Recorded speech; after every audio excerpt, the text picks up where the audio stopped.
Previously on Dark Side of the Ring. Sure, you can watch the Hollywood Blondes, and we could have been a great tag team if we'd been left together. But if you can watch Flying Brian in his total element, being the loose cannon, you're seeing one of the true, really, really bright minds in the business of professional wrestling. What the are you doing? Easy! He was on track to becoming the biggest star in wrestling by convincing people that he was the only one that wouldn't do what he was told. I have been fired by Eric Bischoff! Brian and I talked about it. I can't give you what you want. Raise the value in your stock so that when you come back, it'll give me the ability to pay you more because you've raised your own value. Brian Pillman masterminded a cutting-edge character the wrestling world had never seen. Playing the system at its own game, he single-handedly turned the industry on its head in order to manipulate his way to the top.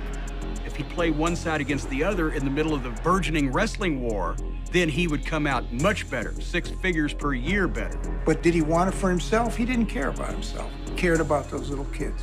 Lost inside his manic performance art, Brian's real life spirals out of control. He was dependent on to provide for several different mothers and families, and I think that does weigh on a man. A tragic turn of events would not only alter the course of Brian's career indefinitely, but also the lives of those closest to him. I really believe that if it was not for the Humvee wreck, that everything would have turned out differently.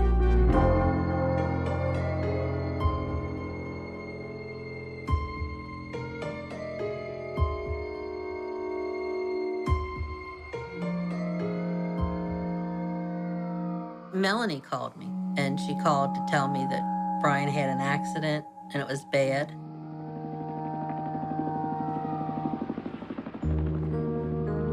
And he was airlifted to University Hospital and was in the emergency room. So I was the lucky one to go to the hospital. And I thought, oh, Jesus, here we go again. When I got to the hospital, I walked right by the room. And then Linda's like, that's his room, Melanie. I'm like, that's not my husband. She's like, I know, it doesn't look like him, does it? Because his hair was red with all the blood, and they had him in a neck brace. I mean, his head was swelled up like a beach ball. And I thought, oh my God. It was really bad. His eyes were red, like, I didn't see any color than red, like blood. His eyes were just, ugh. He had 6 different doctors for his face. There's one that just does the forehead, the lower mandible, the upper mandible, the nose, the eye sockets.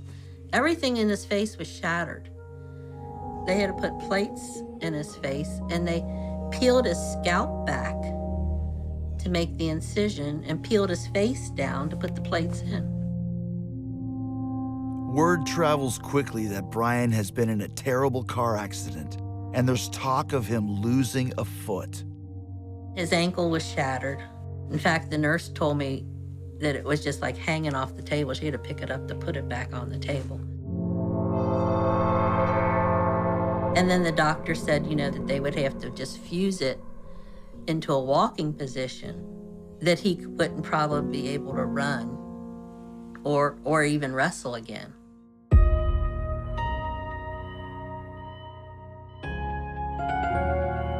I'd show up, and he goes, I said, don't talk, Brian, it's all right. Hey, I'm with you, I'm thinking, I don't know. And he's got a titanium mask, and he's got things holding his legs together. And once he kind of gained consciousness, what was his reaction to the accident? I remember him crying in the hospital, just saying, I really messed up. I really messed up. Because he thought, his career was over. And I said, just be grateful you were by yourself. There was no kids in the car. It'll be fine. But he was crying, saying, I really messed up. So, to the best of your knowledge, what took place with the accident? What happened? What happened to Brian? Oh, he fell asleep at the wheel. He had been up, and he went and picked up some of his medication, and I guess it hit him too soon before he got back to the house. And yeah, he just drove into into a tree trunk off to the side and it threw the Humvee, totaled the Humvee. Was there also maybe, like, was there substance issues with him at the time too? No, just those muscle relaxers. Maybe a few pain pills. Well, we are turning the microphone over to you, sir. We don't need any police reports or doctor reports. Can you tell us in your own words what happened? 70 miles per hour, and I instantly became Evil Knievel. Oh, gee. Shot up in the air, then proceeded to come straight down, nose first, and luckily for me, I didn't have a seatbelt on because it shot me straight out, and I pierced the convertible top of that vehicle with my head like a bullet. Was shot out 50 feet away from the vehicle. It ended up doing 2 end-over-end flips. Oh, my Lord. When he came home from the hospital, I do remember him being in the living room, and I had a gift, and I wanted to give it to him. And I was just terrified because I'm like, that's not my dad. I don't know who that is. You know, as a child and seeing my father like that, I think it just kind of freaked me out a little bit. I do have some small memories there of just seeing those bolts and how they're just screwed into his leg. And I'm thinking, what's going on here, you know? And it's like, they look like they're greased up, but it's like, and not grease, but it's like blood and like just, it's all hardened and it's just, oh, it was just a wild sight to see, you know, just some rusty bolts sticking out of your dad's leg. Yeah, I really remember him just being like so exhausted and run down. I was just too young to really understand like what was really going on with him and like how ragged his life had become.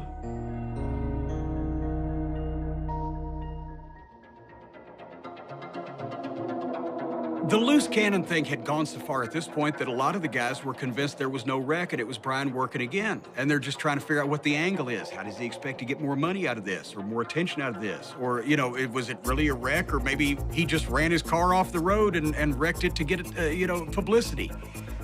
He had created so much, not only mystery, but confusion about himself that even the guys that were his friends weren't exactly sure how to take him.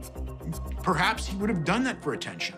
And then Kim, who would not work me, Kim is just like, no, it's real. And I told people, it's real. And then, and, you know, I think most people didn't believe me either. He was, you know, there's the Andy Kaufman thing in him. Faking an auto accident, perhaps he would have done that for attention. There was even at one point a rumor that some of the wrestlers put out that he was having plastic surgery to look just like Shawn Michaels so he could go into the World Wrestling Federation and be the evil Shawn Michaels and fight him for the title. Guys believed that because they thought Brian was nuts. While the wrestling rumor mill is speculating the authenticity of the accident, media outlets also question Brian's intentions. Brian, now you're not having plastic surgery and, you know, going to go into the WWF as Shawn Michaels' twin or something.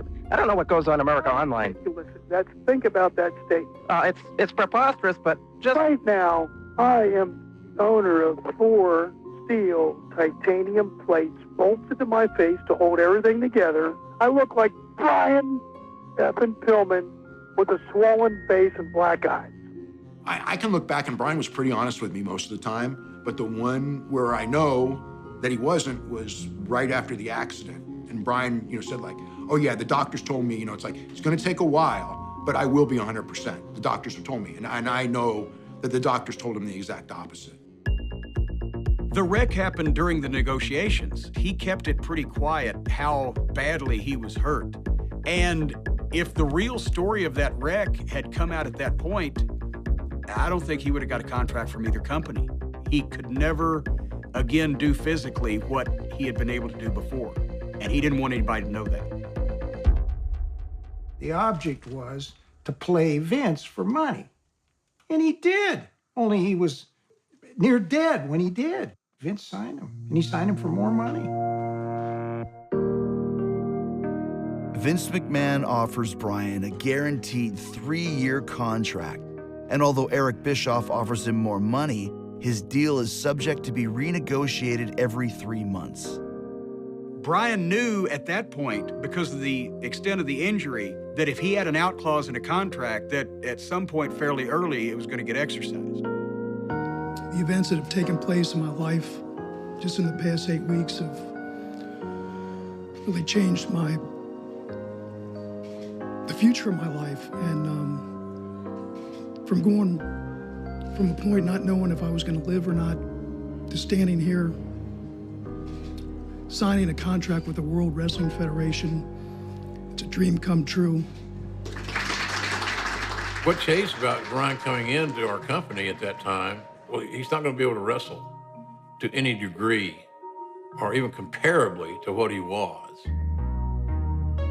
Although Brian is still in rehabilitation for his injuries, he officially joins the WWF in 1996 with the loose cannon persona already in full force. There's Brian Pillman. What's he doing here? Brian Pillman, recently signing with the World Wrestling Federation. I just remember him coming in, and I was like, okay, let's see what he can do here in the land of, WWF. They'll let you go out there and push the envelope, but, how strong is he? Can he do it?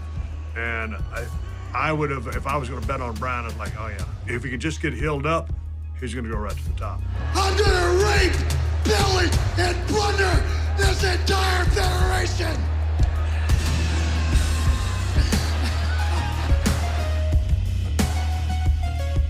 When Brian came home, he still had an IV. And he unhooked himself from the IV, go do the show, and then come back and hook himself back up again. He had to do that because of work. So then it wasn't fun for him anymore. I don't think he enjoyed it anymore. That was what I consider the beginning of the end.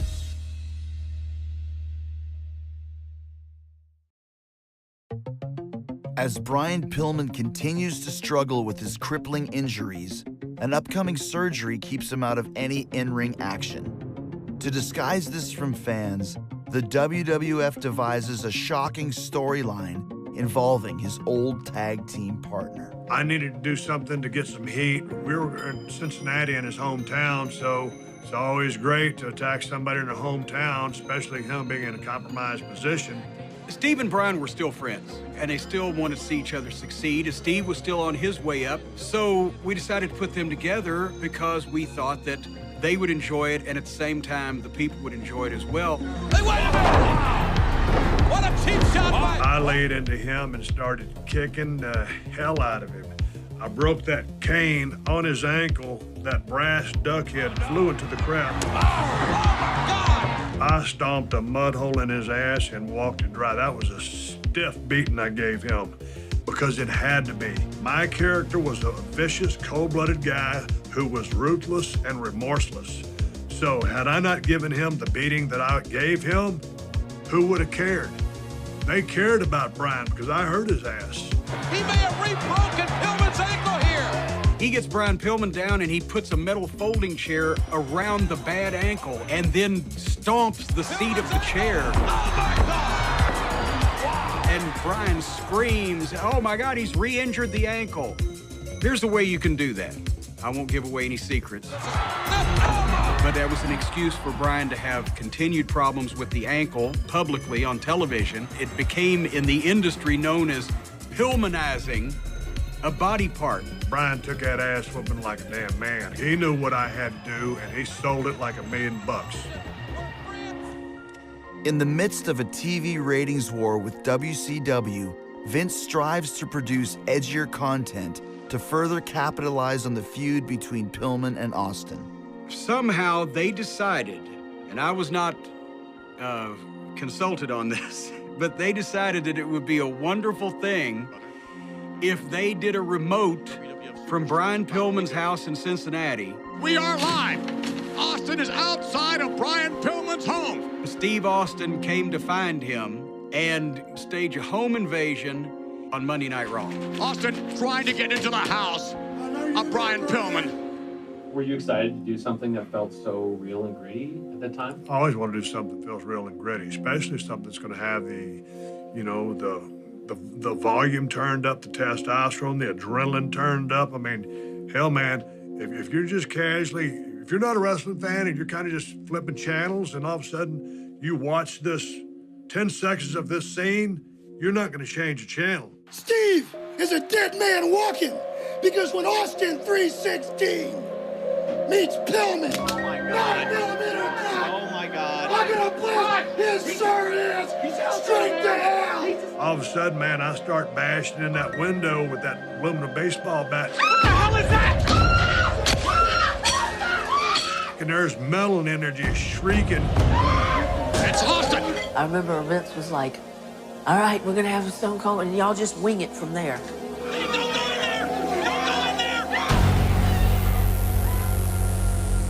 Nothing like that had ever been done before in wrestling. It was kind of groundbreaking, whether it was in a good way or a bad way. People weren't ready for it. They weren't ready for it. The reaction was pretty negative to it. I mean, it was pretty darn negative. I didn't like it. I didn't like the idea of, like, using a gun, and it seemed going really extreme, but that's the direction wrestling went. Oh my God, he's back. That's Brian. I don't know whose idea it was and how much input he had on the idea. He never really told me that, but he was absolutely really into it. And they had to apologize for it the next week because the gun thing, Vince had to actually go on television and apologize for that angle because it got so much negativity. And on behalf of the World Wrestling Federation, for those of you who were offended, those viewers, we humbly apologize for the incident that took place last Monday night on Raw. And I think that's the only angle Vince ever apologized for. Join us here at ringside. While still recovering from the car wreck, Pillman is temporarily sidelined as a broadcast announcer. Yeah, I'm going to cut through all your duplicit rhetoric and cut right to the chase. Tell them like it is. And hey, if the censors don't like it, you're going to get fired. Not me. I'm Brian Pillman. I'll just go somewhere else and feed people up. He looked at being an announcer as a come down. It was less than. It's not being a man. When I said, look, you can make a great living, you can take care of your health, he didn't want to hear it. Only thing he wanted to hear was me to encourage him that you can come back and be what you were, or really, really close to it. And I never told him that because I've been lying. The competitor in him wanted just to get back in the ring and work. And he was working matches, but he was in a lot of pain. The former Cincinnati Bengal has had 2 major surgeries on his leg. Even though he was able to sometimes have decent matches, just because he was smart enough to know how, and he would fall on his face, do things that were dangerous in a different way, but not hurt the body parts that were hurt. It was really sad to watch. He wasn't the same at all. Brian needed to stay medicated more often than he should because of the pain he was in, because he was doing things that he shouldn't have been doing. He made it through because he'd say, oh, I'm okay. I'm good. I'm fine. He wasn't fine.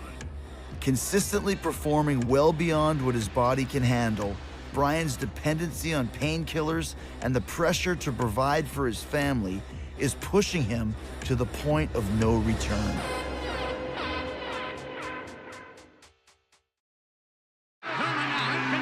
While rushing through recovery, Brian Pillman hampers any progress on his injuries by choosing to still perform in the ring, which results in his pain becoming all-consuming.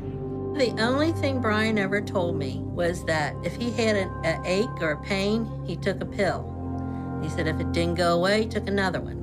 And then he took a pill till it went away. He was sick, physically sick, with infection in his ankle because he was going to shows and not recouping it properly. I would talk to guys in WWF, and they would tell me how he couldn't get through the airport. You know what I mean? He couldn't walk through the airport, and he's out there taking bumps in a wrestling ring. It's like he cannot walk through the airport.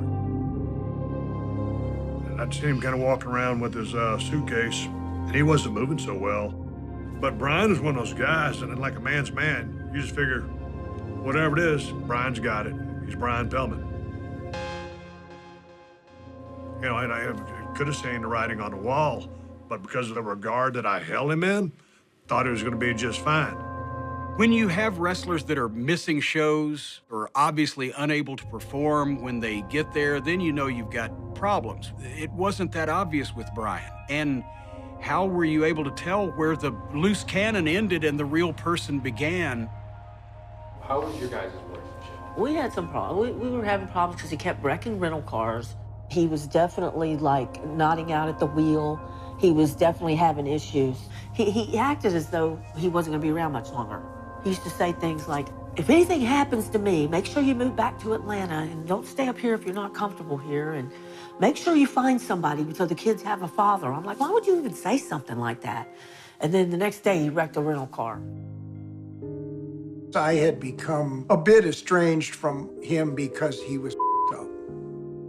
And one time he came to my house and he had a big welt. You could see the hole.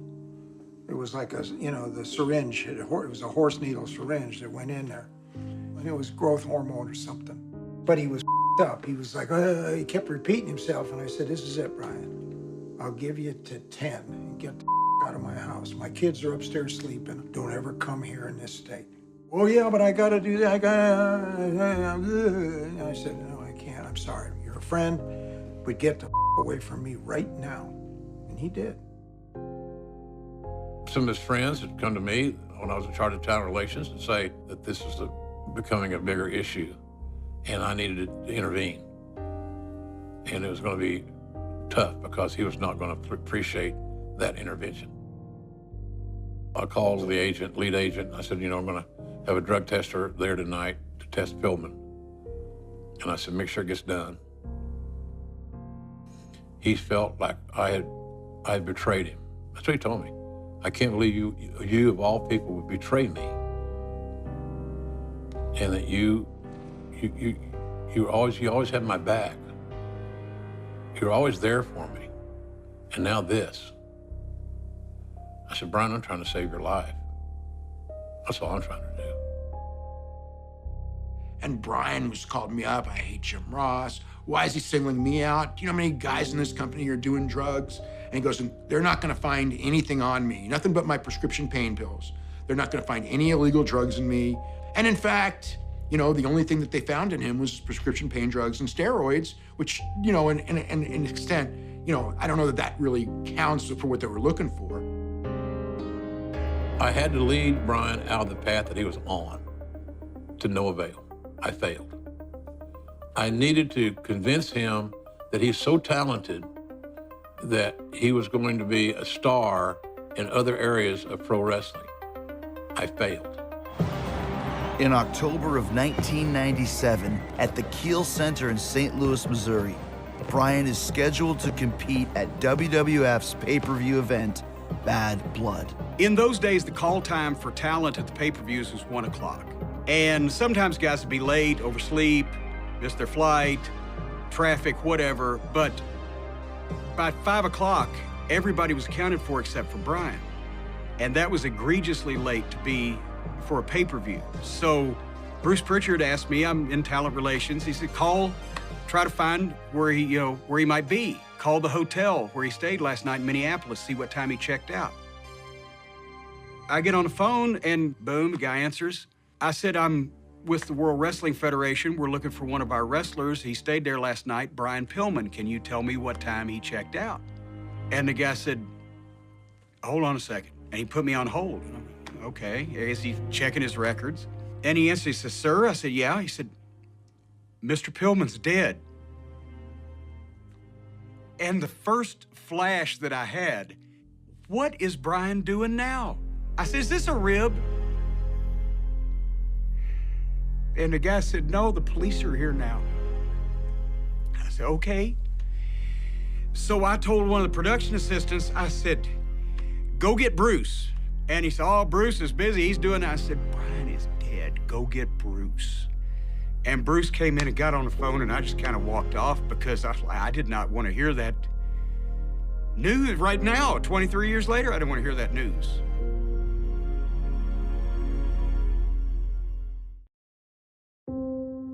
On October 5th, 1997, Brian Pillman was found dead in his hotel room in Bloomington, Minnesota. He was 35 years old. It's hard for me to still think about it today and think of that heart, of that athlete, of that performer stopping. Just doesn't seem believable.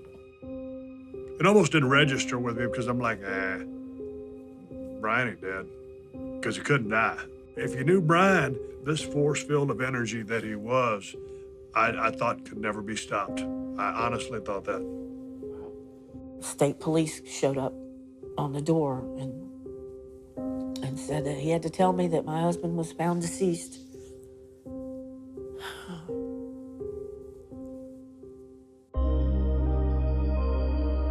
As a kid already in this show business world, I was thinking, like, is this a work? Like, is he really dead? Like, no, he's surely coming back. Like, I didn't even know what to think. I didn't even cry when my dad died.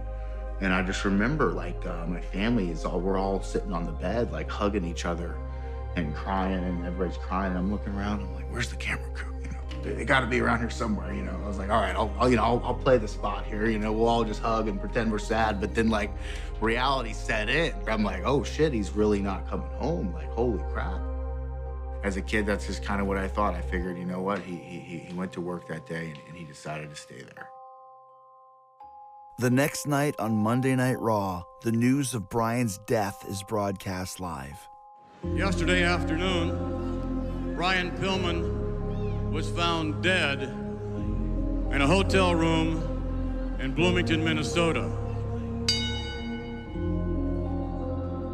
I remember when we told the bell 10 times, that was when I got emotional. I remember very emotional, and that's when I was like, he's gone, he's gone. And then I remember talking to, I think Jim Ross. I said, hand the phone to Owen. And then Owen says, I don't know what happened. Then Vince got on the phone and he said, do you want to, talk on camera? And then I just thought, well, you know what? With Brian, the show must go on. Joining us now, ladies and gentlemen, in suburban Cincinnati, the wife of Brian Pillman, Melanie Pillman. Melanie, thank you so much for joining us tonight. I did say to Vince, please don't ask me about drugs or anything like that because I do not exactly know why he died yet. Brian, because of his injuries, has had to take a great deal of prescribed medicine. And the first thing he does is start talking about pain pills. And then I'm like, that's Vince, all right. I made like a really funny face. And I remember that's the only clear part of that interview I can remember thinking, wish his mother was standing here so I could smack him. Because he swore he wouldn't say anything like leading down that direction until the death certificate came out. I think all athletes, to a degree, experience a reliance on pain medicine, and I knew it was just a matter of time before it happened to someone, and fortunately, it was my husband. And I just want everyone to know that I hope it's a wake-up call to some of you, because it could be your husband next, or it could be you, and you don't want to leave behind a bunch of orphans like my husband did. I absolutely despised the grieving widow interview. I didn't like it on a wrestling program. I was uncomfortable with it.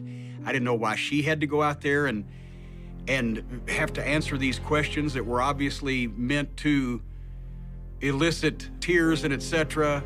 for television, say for good television. I thought he should have sent her a check for $100,000 and kept her ass off TV, is what I thought. Have you had any opportunity to think about what you now as a single parent will do to support your 5 children? Vince, I don't even really know what day it is, so I don't know what I'm gonna do.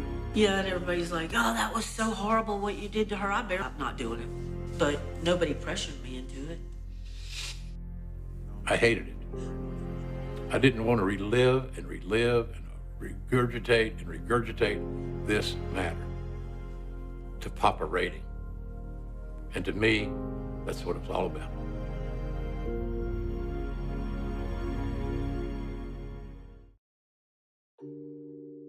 And what was the official cause of death? Heart disease. And see, my father died of a massive heart attack at 55. What were your memories of his funeral? We got there early before people came in because it was supposed to be family and friends. And when we walked in, there was a camera crew there. And I walked up to him and I said, who are you? And I said, you're not supposed to be here. They said, well, Melanie said we can. And I said, well, I'm Brian's sister and I'm telling you, no, you can't. And they left. Did many wrestlers show up? No. Just Vince and Jim Ross were there. They had an open casket, and I knew then it's going to be really tough.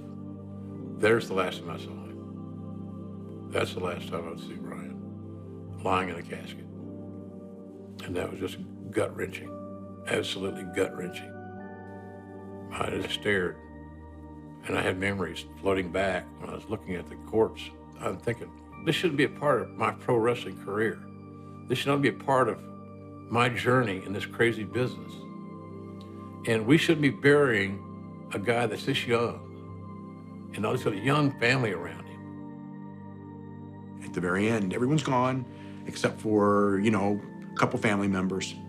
And the little girls, they're kind of running around, and they're not like crying or anything. They're just little kids, and they go, we gotta say goodbye to Daddy, and they all run to the casket. Goodbye, Daddy, goodbye, Daddy. I was like, oh. And I think for me, I was just in complete shock. I just, you know, I couldn't put it all together. I just couldn't believe it, because it's like I lost my mom and now my dad, you know, and I was just a lost little girl. What do you remember from that day? Going through the motions of pretending I was still alive and I had a soul. I just felt like I just didn't know what to do. Right now, like, it's the same day almost. What do you mean? I mean, I can bring myself back to that same pain in my heart. If I let go too long, which I'm just gonna stop now, if that's okay for a second.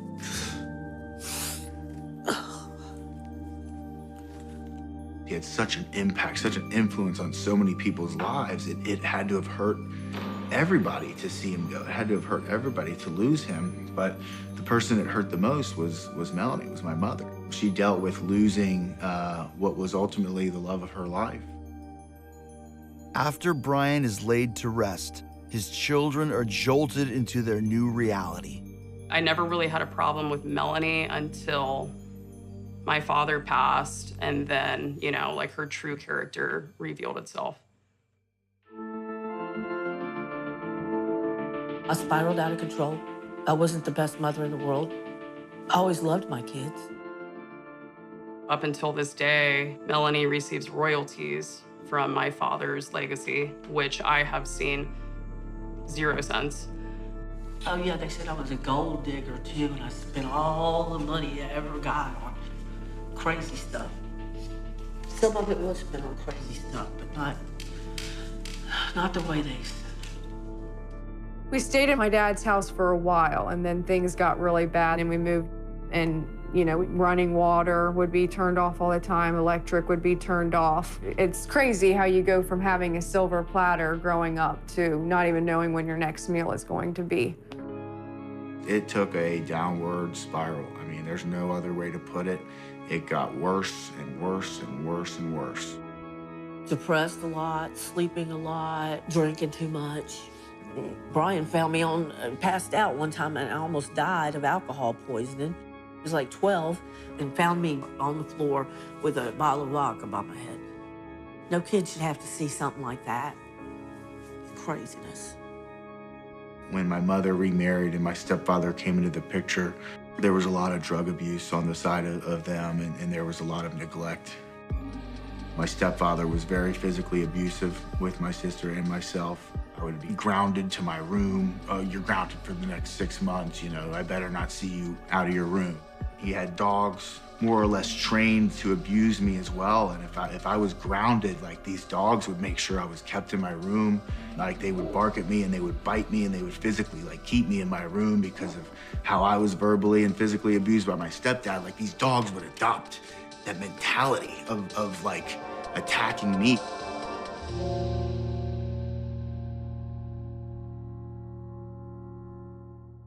And then I was just so abused that my developing socially was very hard for me.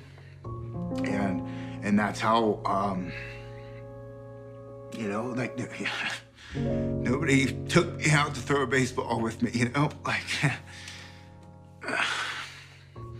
nobody took me out to throw a football, you know? So I went to school, I didn't know how to play sports, you know? I wasn't very athletic, you know, so I couldn't catch a football, couldn't throw a baseball. But I was big into games and video games and stuff, and I had a GameCube, but eventually he caught onto that. My stepdad would catch onto that shit, he'd unplug it, you know, he'd throw it against the wall. It's like everything I ever latched onto or loved was taken away, you know, so. It was hard time. While Brian Jr. and Brittany grow up with Melanie, Danielle lives with her mother. As the siblings drift apart, their Aunt Linda takes action. At least once or twice a month, I would get them together, and so they didn't lose contact with each other. She is literally everything. I swear, I think that she is a true angel. I don't have a mom, but she's the closest thing I have to as a mom. I can call her at any time. I mean, she took me in, you know, she bought this house so we could have a home and a family. And I don't know what I would do without her. I really don't.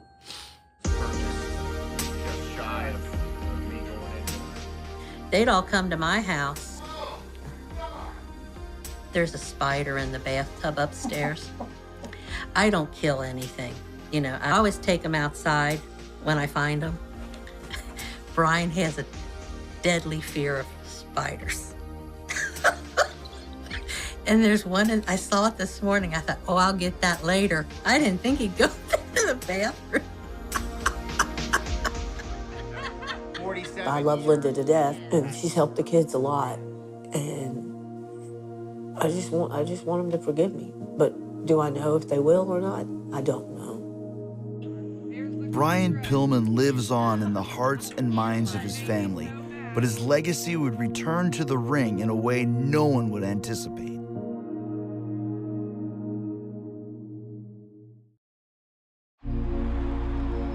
Brian Pillman's legacy in wrestling lives on in that he created a character that people still remember to this day because it was in large part himself. He's a guy that overcame a lot of odds and totally kicked ass in an industry of guys that were much, larger than him. I would have loved to see what the next 10 years would have played out for him had he never had that damn car wreck. He knew the hand that he was dealt after the accident. There wasn't a damn thing he could do about it, which killed him. Figuratively, and I think eventually, literally. Brian's death started a domino effect that forced people to recognize the steroid issue, but put extra focus on the real cause of people dying too young, which is pills.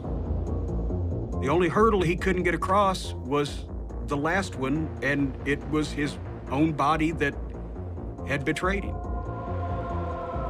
The biggest legacy, though, unfortunately, is what would have been, where he would have gone, what heights he would have achieved, how much bigger and better he would have gotten. He saw the end goal. Like, he was so close to, really just, completely making it, in wrestling. Would he have been, along with The Rock and Steve Austin and a few other guys, the biggest star in wrestling 5 years later?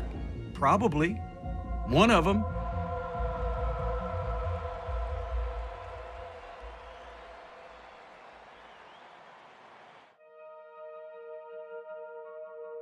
Right now, what are your biggest goals, would you say? Just rebuild my relationship with my kids. Having my, kids not be mad at me by the time I die. We'll see if that happens.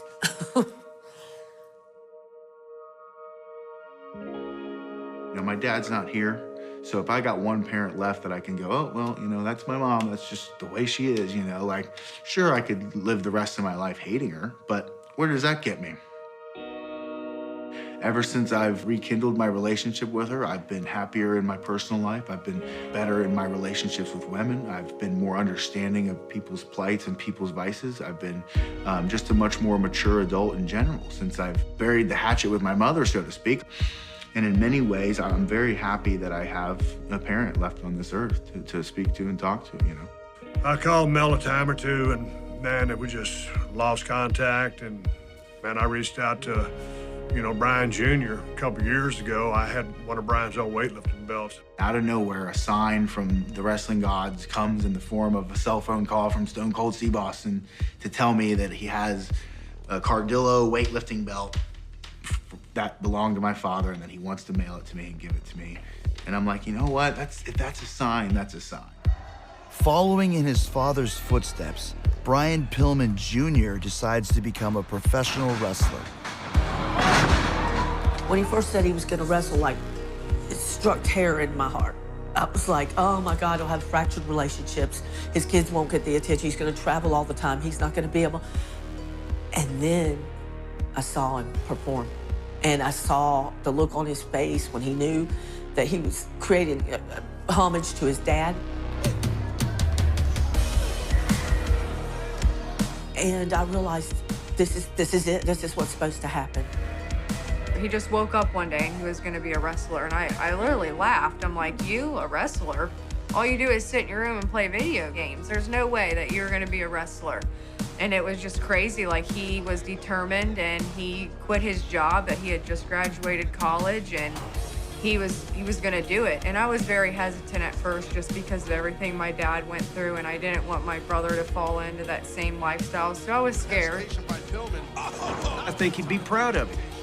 His son wants to carry on the Pillman name. He wants to make his father proud of him. He wants to accomplish something on his own, but yet pay tribute to his dad. I think Brian would be into that. I just think he might be worried that Brian Jr. is in it all by himself. He's got some people looking out for him, but I think Brian Sr. would a whole lot rather be there and keep an eye on it. Great kid, looks a lot like his dad. And I talked to him about these things. There's a lot of great traits, Brian, that your dad had that I hope to God you can acquire. And then there are some, not so much. You have to learn where you draw the line. Use his passion, use his intellect, use his athletic ability, use his love of the game. But then don't get too far off the beaten path. Don't be a loose cannon, Brian Jr. Don't be a loose cannon. A lot of people, do you think your dad would want you to wrestle? And it's like, well, he kind of put his stamp of approval on me to be a wrestler when he named me Brian Pillman. There's really no going back at this point. So, no, it's just tragic to know that we never got to have that ultimate father-son relationship. But in a way, it inspires me to be a good father one day. So I think that's my goal in all of this, through wrestling and everything, is to be a father. So that photo is very symbolic to me. He's kind of holding me up, and I always look at it for inspiration. So I would hope that one day I would have a son like that. To kind of hold up as the future. It's like he's kind of giving me his blessing there in the photo. So he contributed a whole lot to the wrestling business. He pushed the envelope. The loose cannon gimmick is one of the best ones ever created. And Brian was one of the best friends that I had in business. And I hope that he thought the same about me. Love Brian.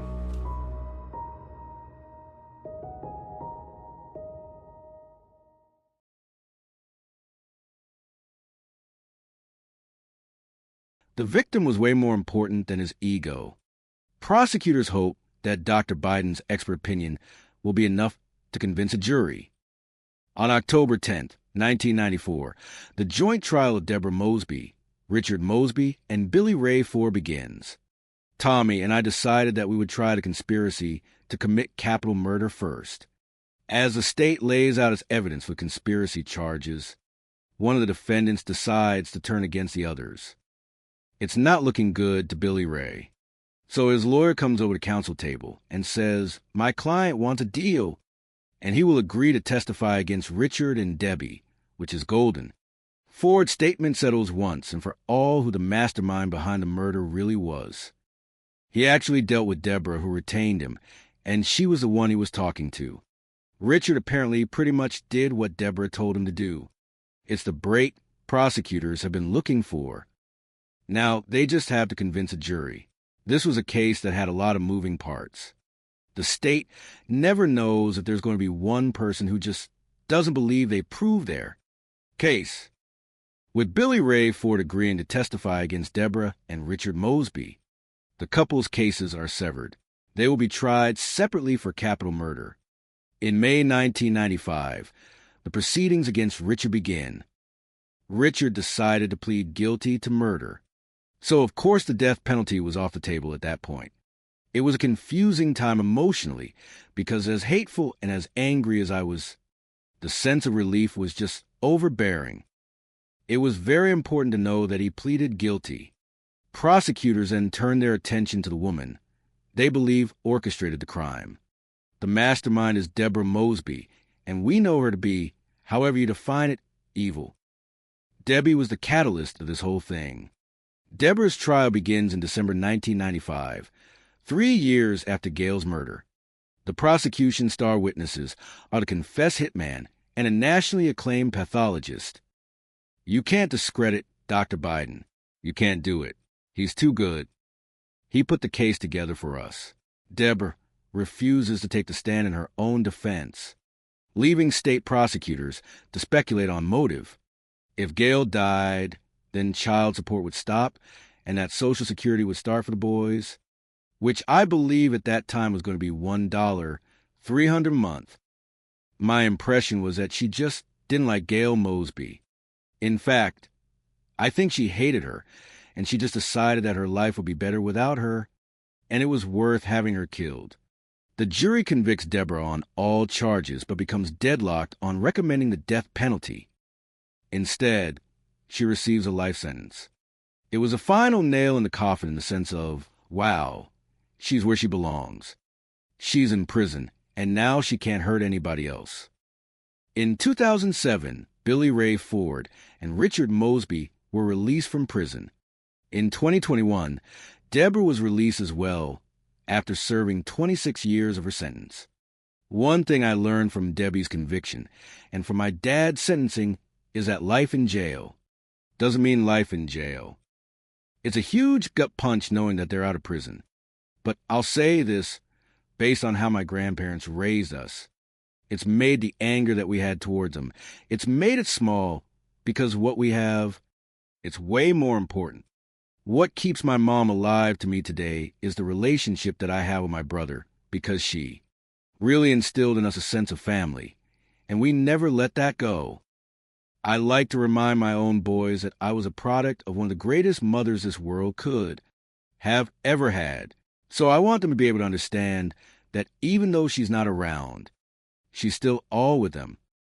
The deceptive tranquility of Sunday afternoon, May 24th, 1992 in Jackson, Mississippi, veiled a horror about to be unveiled. A simple family arrangement, the routine return of 2 young boys to their mother's care, would unexpectedly plunge into a labyrinthine narrative of death, deceit, and a chilling vendetta that threatened to consume even more lives. What first appeared as a personal tragedy, an apparent suicide shrouded in melancholic silence and reinforced by superficial observations, was, in fact, the meticulously calculated execution of a vibrant life, carefully masked by those who orchestrated it with a cold, unforgiving hand. As a criminal psychology analyst and a seasoned detective novelist, I find such cases particularly compelling. They lay bare the intricate workings of the human mind, showcasing both its profound capacity for insidious evil and its equally remarkable ability to relentlessly pursue and uncover the truth, no matter how deeply buried. The unanswered door, a mother's absence and a child's intuition shattered. The afternoon sun, warm and typical for late spring in the southern heartland, cast long, elongated shadows across the quiet residential streets of Jackson. Richard Mosby, accompanied by his new wife, Deborah, was fulfilling what should have been a routine, unremarkable obligation, dropping off his 2 young sons, 7-year-old Joseph and 9-year-old Bill at the home of their mother, Gail Mosby. The boys had spent a pleasant weekend under their father and stepmother's care, a common arrangement following Gail and Richard's divorce. The established schedule dictated their return to their mother precisely at 5 o'clock in the afternoon. Yet, as the vehicle idled outside the familiar dwelling, a subtle, almost imperceptible tremor of unease began to ripple through the seemingly normal Sunday, an invisible foreboding that would soon crystallize in profound dread. Joseph, still perceiving the world through the relatively unclouded, trusting lens of childhood innocence, recounted the unsettling prelude to what should have been a joyous reunion with his beloved mother. We knocked on the door, and my mom didn't answer. This deviation from Gail's predictable and punctual nature was immediately striking, an initial crack in the familiar patterns of their lives. A further disquiet manifested itself in an unexpected physical barrier, a detail that resonated deeply with the boys' nascent sense of wrongness. Doors locked, and it never locked. This small, seemingly inconsequential detail, a door that Gail habitually left unlocked, immediately registered as an anomaly, a breach of her established routine. Gail, known for her meticulousness and order, rarely varied from her household habits. Joseph's young mind, naturally resistant to processing anything profoundly sinister, struggled valiantly to reconcile these conflicting realities.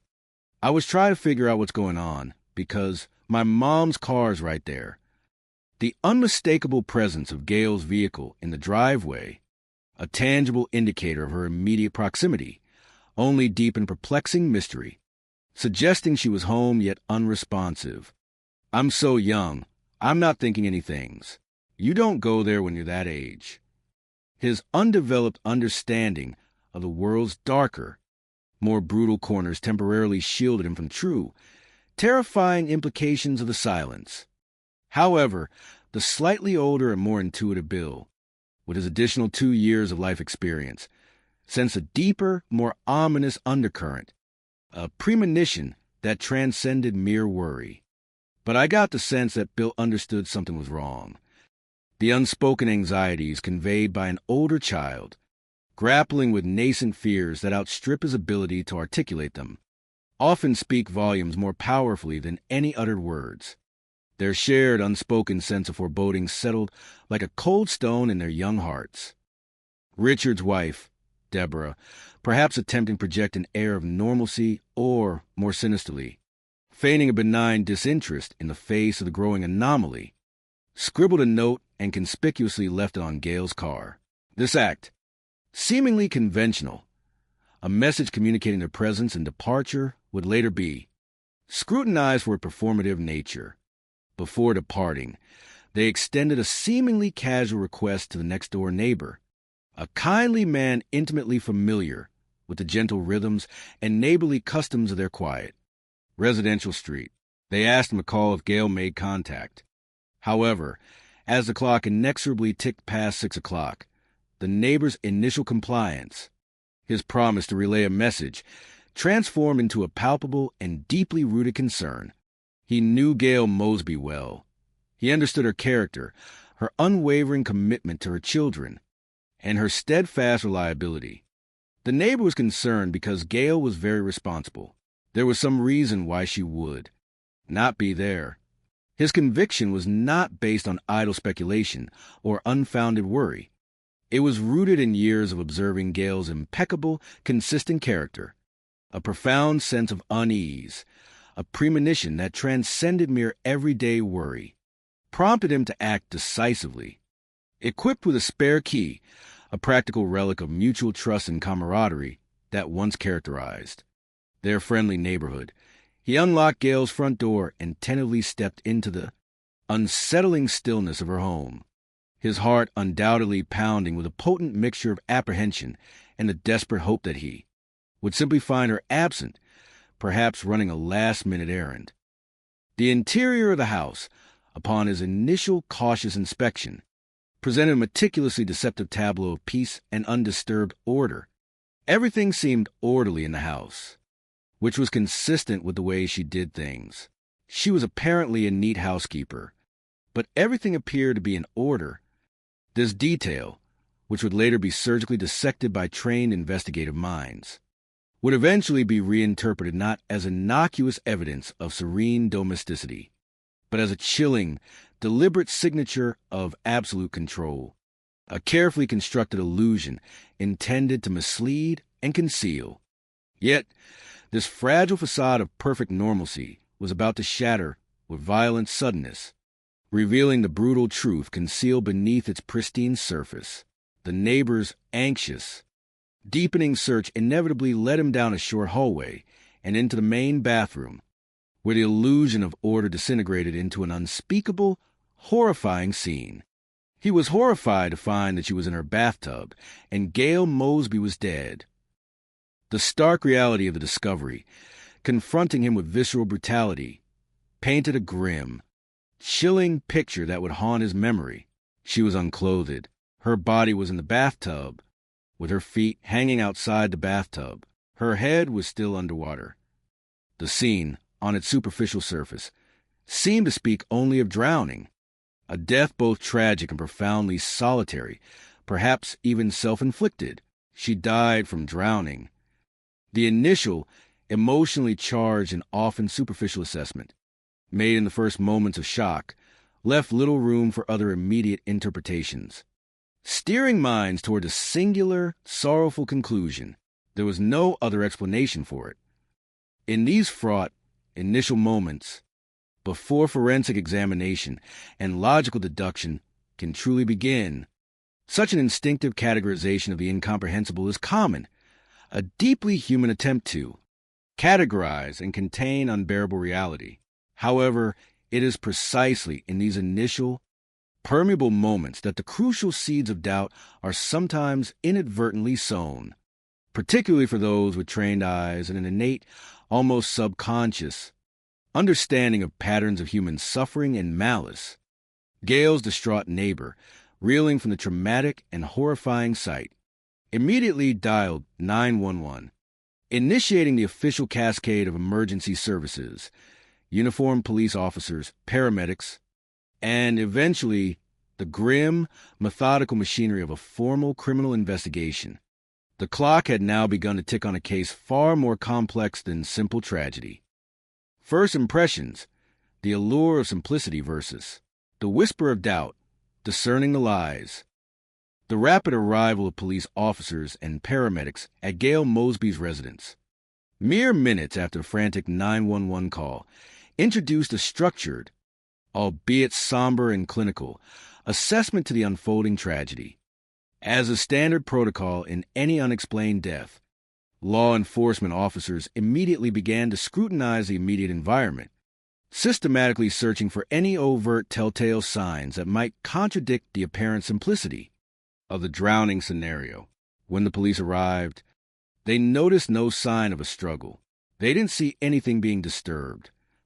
The absence of overturned furniture, scuffled rugs, broken items in the living areas, or any evidence of forced entry lent considerable initial weight to the preliminary assumption of a self-inflicted death. This apparent lack of violent chaos, paradoxically, created an atmosphere of unsettling calm, suggesting an absence of a perpetrator. Adding to this impression, investigators discovered Gail's clothing meticulously arranged, a detail that initially seemed to fit the emerging narrative perfectly. They found her clothes had been folded and left by the bathtub. Such an act, often associated with individuals who make deliberate preparations for their final moments, typically contributes to a narrative of calculated self-harm, imbuing the scene with a grim sense of personal control over one's end. Further corroboration for the initial suicide theory appeared in the poignant form of Gail's private journal. They also found a journal. Its intimate pages offered a raw, vulnerable window into a mind grappling with inner turmoil, revealing a personal struggle that could, superficially, explain an act of despair. She had been having some problems with depression. The stark vulnerability and emotional pain expressed within its entries provided a potential, if heartbreaking, motive for an individual contemplating ending their own life. Fitting the psychological profile of a suicidal individual experiencing profound heartache, this introspective, psychological evidence was augmented by tangible indicators of professional medical intervention and treatment. Also, they did find some prescriptions. I can't specifically recall what they were, but the kinds of things you would expect somebody who had been depressed to have been prescribed. The discovery of prescribed antidepressants or anxiolytics. Medications indicative of professionally diagnosed and treated depressive condition further reinforce the developing narrative, connecting Gale's reported mental state to the scene. You put that package together, that kind of tips you over towards suicide. From a superficial or even a clinically detached perspective, all the observable pieces seem to fit neatly, aligning to form a cohesive, albeit tragic, picture of a life voluntarily ended by profound personal suffering. However, a fundamental and inviolable principle of robust criminal investigation mandates a thorough, unbiased, and relentlessly skeptical evaluation before any definitive conclusion can be pronounced. Even as the tide of initial opinion swayed strongly towards suicide, the seasoned professionals on scene were bound by their training and experience to probe deeper, to challenge every assumption, and to critically examine every seemingly perfect piece of the puzzle. It was during this critical and meticulously observed phase that the fragile consensus began to visibly splinter, revealing a profound and undeniable dissonance. Thanks to the discerning and expert observations of a veteran patrol officer.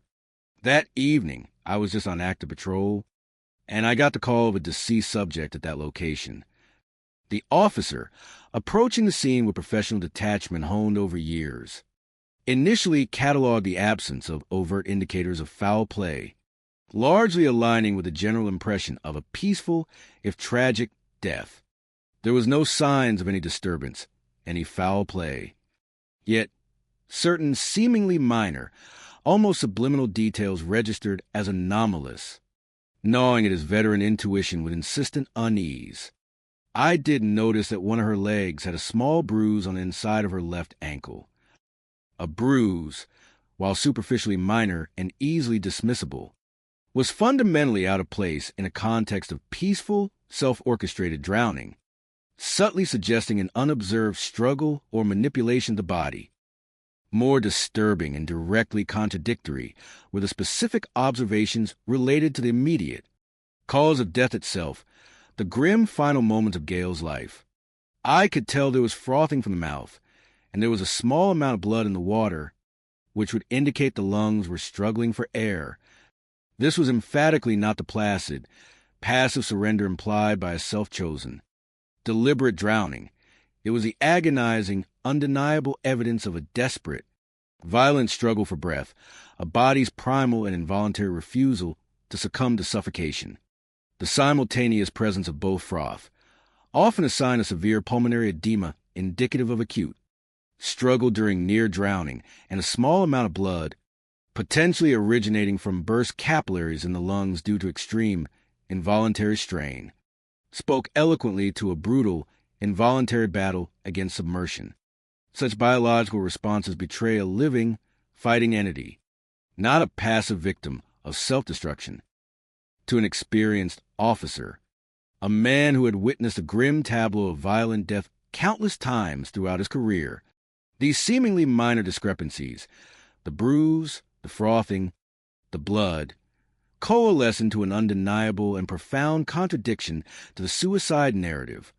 The most salient, the most irrefutable detail, the one that screamed defiance to the suicide theory with unwavering physiological certainty, was the shockingly low level of water in the bathtub.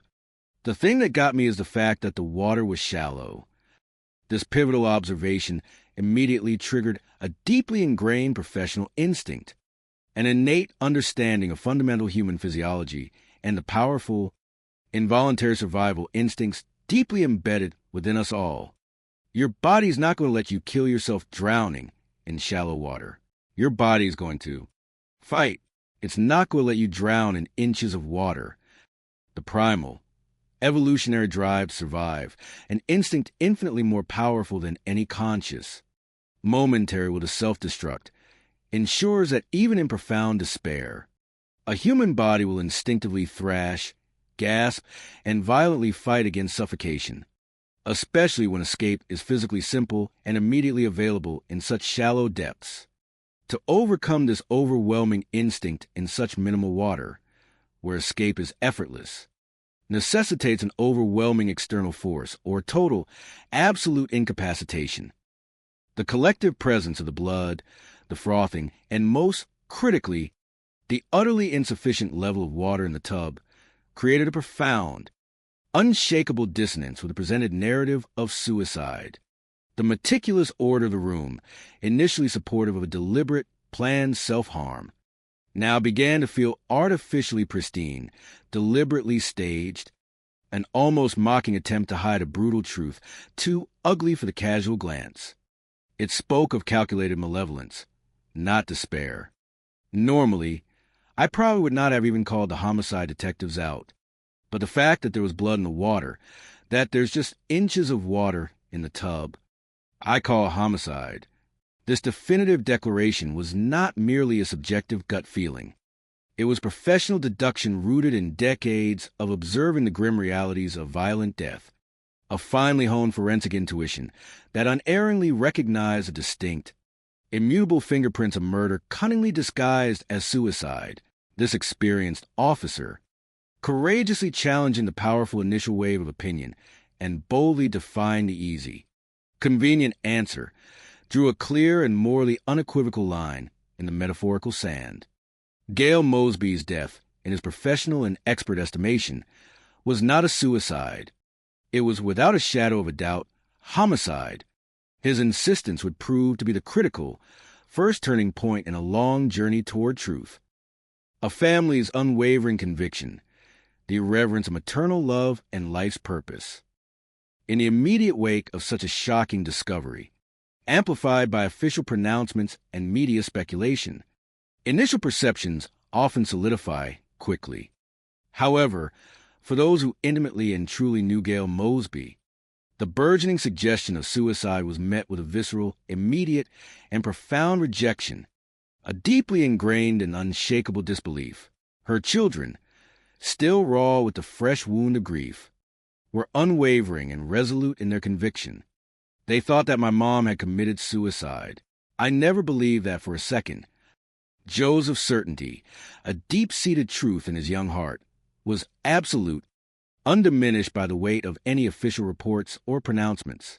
For him, and for his older brother, Bill, the underlying rationale was profoundly simple, universally understood, and fundamentally human: the unyielding, selfless power of a mother's unconditional love. My mom valued family the most in life.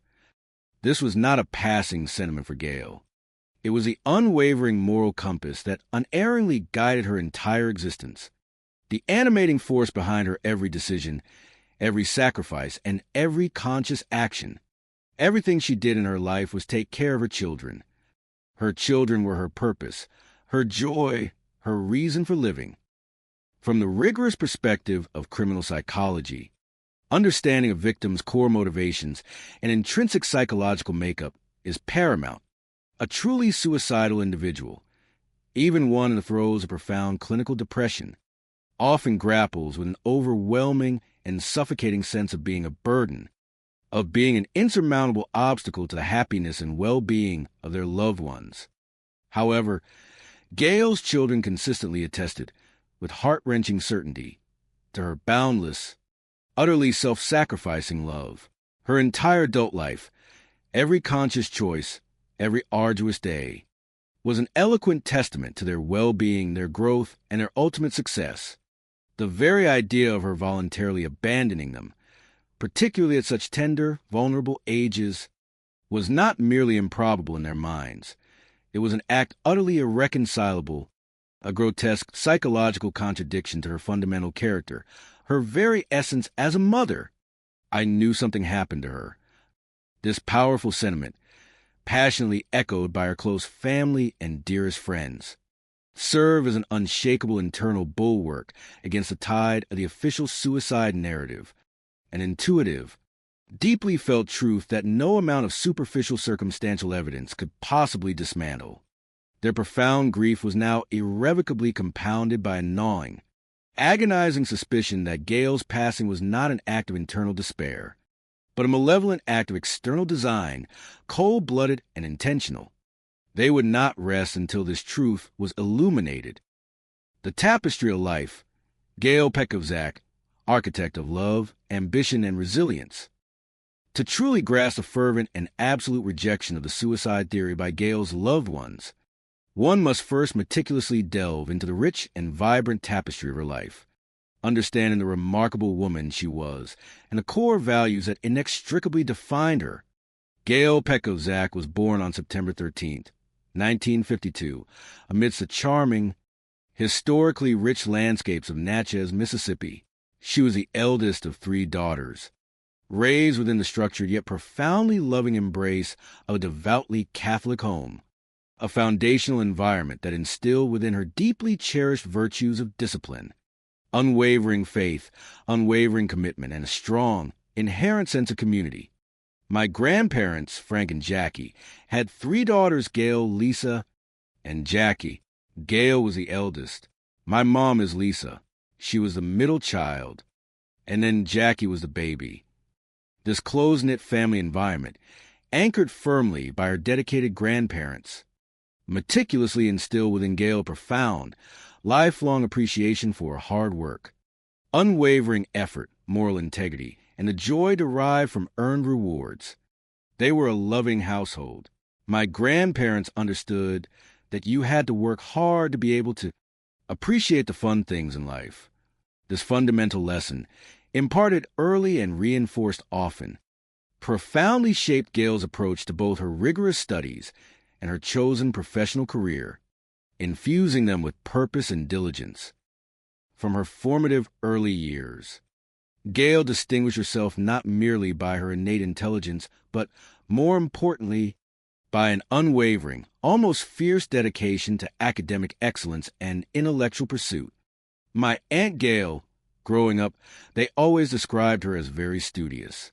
She was very, very intelligent. These formidable intellectual capacities were not simply uncultivated innate gifts.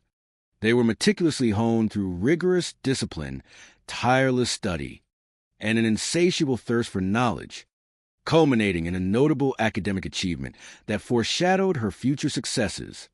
She graduated as salutatorian of her high school. This remarkable academic prowess served as a powerful stepping stone, meticulously paving the way for her pursuit of a noble, deeply compassionate, and profoundly demanding career path. When my mom graduated from high school, she went to Northwestern to study to become a nurse. The intentional choice of nursing, a profession that intrinsically demands both acute intellectual acuity, meticulous attention to detail, and profound, boundless empathy, speaks volumes about the very core of Gail's character and her innate desire to care for others. Her post-graduation career flourished with remarkable speed and success, quickly establishing her as a highly respected and immensely capable professional within the challenging medical field. Post-graduation, she became a very successful NICU nurse, where she took care of the tiniest and most fragile little babies and enjoyed her job immensely. The specialization in neonatal intensive care unit, NICU, nursing is profoundly indicative of Gail's inner strength, her remarkable capacity for empathy, and her unwavering nurturing spirit, caring for the most vulnerable of human lives, the tiniest and most fragile little babies, demands immense, almost saint-like patience, an almost obsessive, meticulous attention to the minutest detail, profound emotional resilience in the face of constant life and death struggles, and an unwavering, fierce commitment to preserving and enhancing life at its most nascent stages. Such a demanding calling, so fundamentally life-affirming and relentlessly dedicated to protecting fragile existence, stands in stark, irreconcilable, and utter contradiction to the very idea of self-destruction. The entire essence of her professional life was dedicated, unequivocally, to safeguarding and fighting for life, making the notion of her willingly ending her own life utterly inconceivable and utterly absurd to everyone who intimately knew her work and her passion. By her late 20s, Gail had firmly established her thriving professional career in the bustling city of Jackson, Mississippi, a testament to her inherent ambition, relentless dedication, and exceptional capabilities. With her professional life flourishing, she felt a natural and deeply human inclination towards building a family of her own, a common and universally cherished desire. Her path serendipitously intersected with Richard Mosby through convivial mediation of a mutual friend, Aunt Liz, who also worked with Gail. My mom and dad met when my Aunt Liz, who worked with my mom, introduced them. Richard Mosby, originally hailing from Canton, Mississippi, presented a charming, approachable, and seemingly affable persona. He was referred to as Happy or Smiley. He always had a big smile on his face. His fun-loving, somewhat light-hearted, and generally easygoing nature seemed, at the time, to perfectly complement Gail's more driven, ambitious, and meticulously organized temperament. After a relatively brief courtship, characterized by evident mutual affection and a shared vision of a harmonious family life, they decided to marry, committing to building a future together. My parents were married in 1981. Their loving union soon brought the joyous, often cacophonous, sound of children into their lives, expanding their family and their happiness. They had my brother Bill in 1982, and then I was born in 1985. To the external world, observing their burgeoning family unit, they appear to be genuinely content, deeply happy, and profoundly in love, a couple achieving the quintessential American dream. They appear to be very happy, very much in love. Aunt Gail was happy to finally have found someone. This pervasive sense of fulfillment, of having meticulously achieved the personal and professional milestones she had desired, further powerfully countered the emerging dark narrative of internal despair and self-destruction. To provide for their rapidly growing family, Richard embarked on an entrepreneurial venture, establishing his own tire business in the vibrant city of Hammond, Louisiana. He and Gail subsequently acquired a house there, seemingly settling comfortably into a promising new life filled with shared aspirations, domestic bliss, and the bustling energy of young children. My first memories of life were growing up in Hammond. My dad was a great dad, and my mom was a great mom. I felt loved by both of them. These idyllic early years were imbued with the warmth of familial affection and a reassuring sense of domestic stability, painting a picture-happy, carefree childhood. However, Richard's entrepreneurial ambition, unfortunately, soon encountered unforeseen and formidable obstacles. My father had a family tire business in Canton, Mississippi that was fairly successful, and I think my dad wanted to try to duplicate that. The powerful desire to replicate past successes is an almost universally strong motivator for many entrepreneurs. But the capricious market, particularly for new ventures, can often be profoundly unforgiving. But unfortunately, the business failed. The collapse of the tire business delivered a devastating blow, profoundly impacting their lives not only financially, but also emotionally. Gail, with her characteristic fortitude, immense inner strength, and unwavering dedication, continued to work diligently as a highly successful NICU nurse, thereby providing the primary and often sole income for the family. However, the combined and escalating economic burden of supporting 2 young children and covering mounting rent payments, particularly after cessation of Richard's income, proved to be an overwhelming strain on a single salary. Faced with these undeniable and increasingly harsh financial realities, Gail and Richard made the incredibly difficult and emotionally arduous decision to relocate back to Jackson, Mississippi, hoping to secure a fresh start and more stable employment for Richard. So she and Richard made the difficult decision to move back to Jackson. Upon their return, Richard secured a position, as Gail understood, back with the long-established family tire company in Canton. However, his financial circumstances had irrevocably shifted downwards. He was not making the money he had made prior. The diminished income, coupled with the profound psychological weight and emotional strain of a failed business venture, created an environment ripe with marital tension, underlying friction and mounting stress. There was a lot of stress. This toxic confluence of economic pressure shattered professional aspirations, and emotional strain ultimately fractured the once solid foundations of their once happy marriage. The failure of the tire business and the strain economically that it put on my family ended up leading to them divorcing.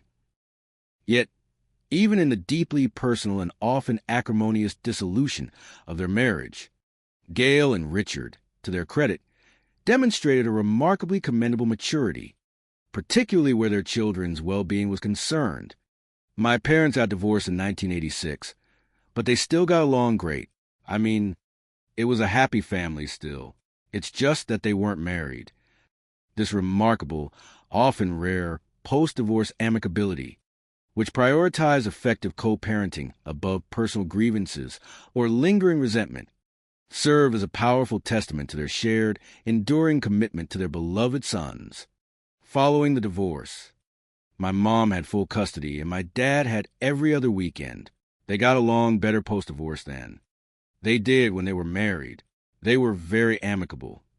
Such a healthy and functional co-parenting relationship, truly admirable and unfortunately rare in many divorces, eloquently illustrated Gail's enduring dedication to creating a stable, emotionally secure, and loving environment for her children, even in the face of her own profound personal heartache and marital dissolution.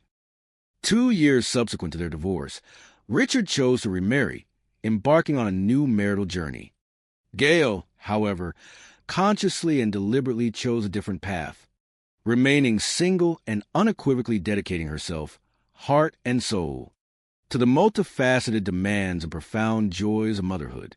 For her, motherhood was not merely a societal role.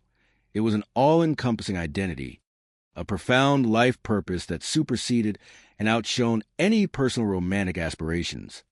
For her, motherhood came before everything else.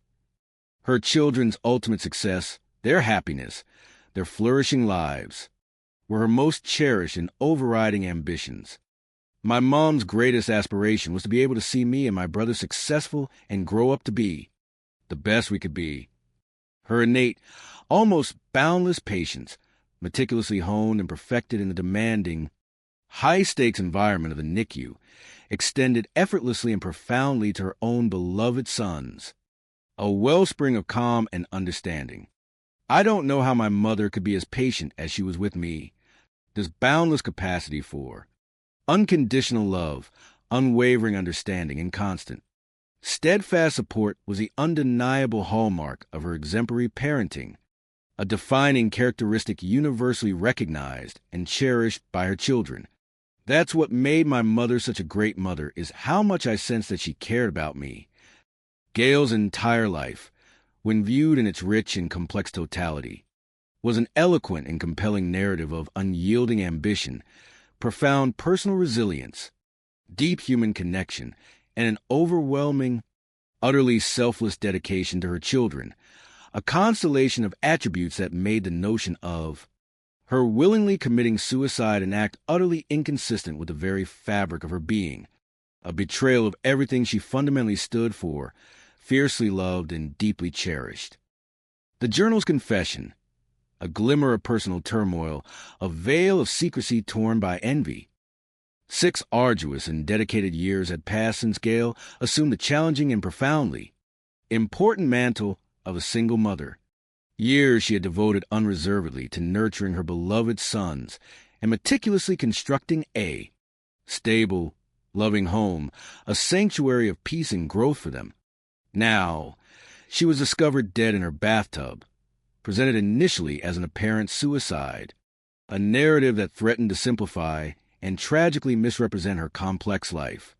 The subsequent discovery of her personal journal at the scene initially offered what many interpreted as a potential, albeit deeply tragic, explanation for such an unimaginable act, providing a glimpse into her emotional struggles.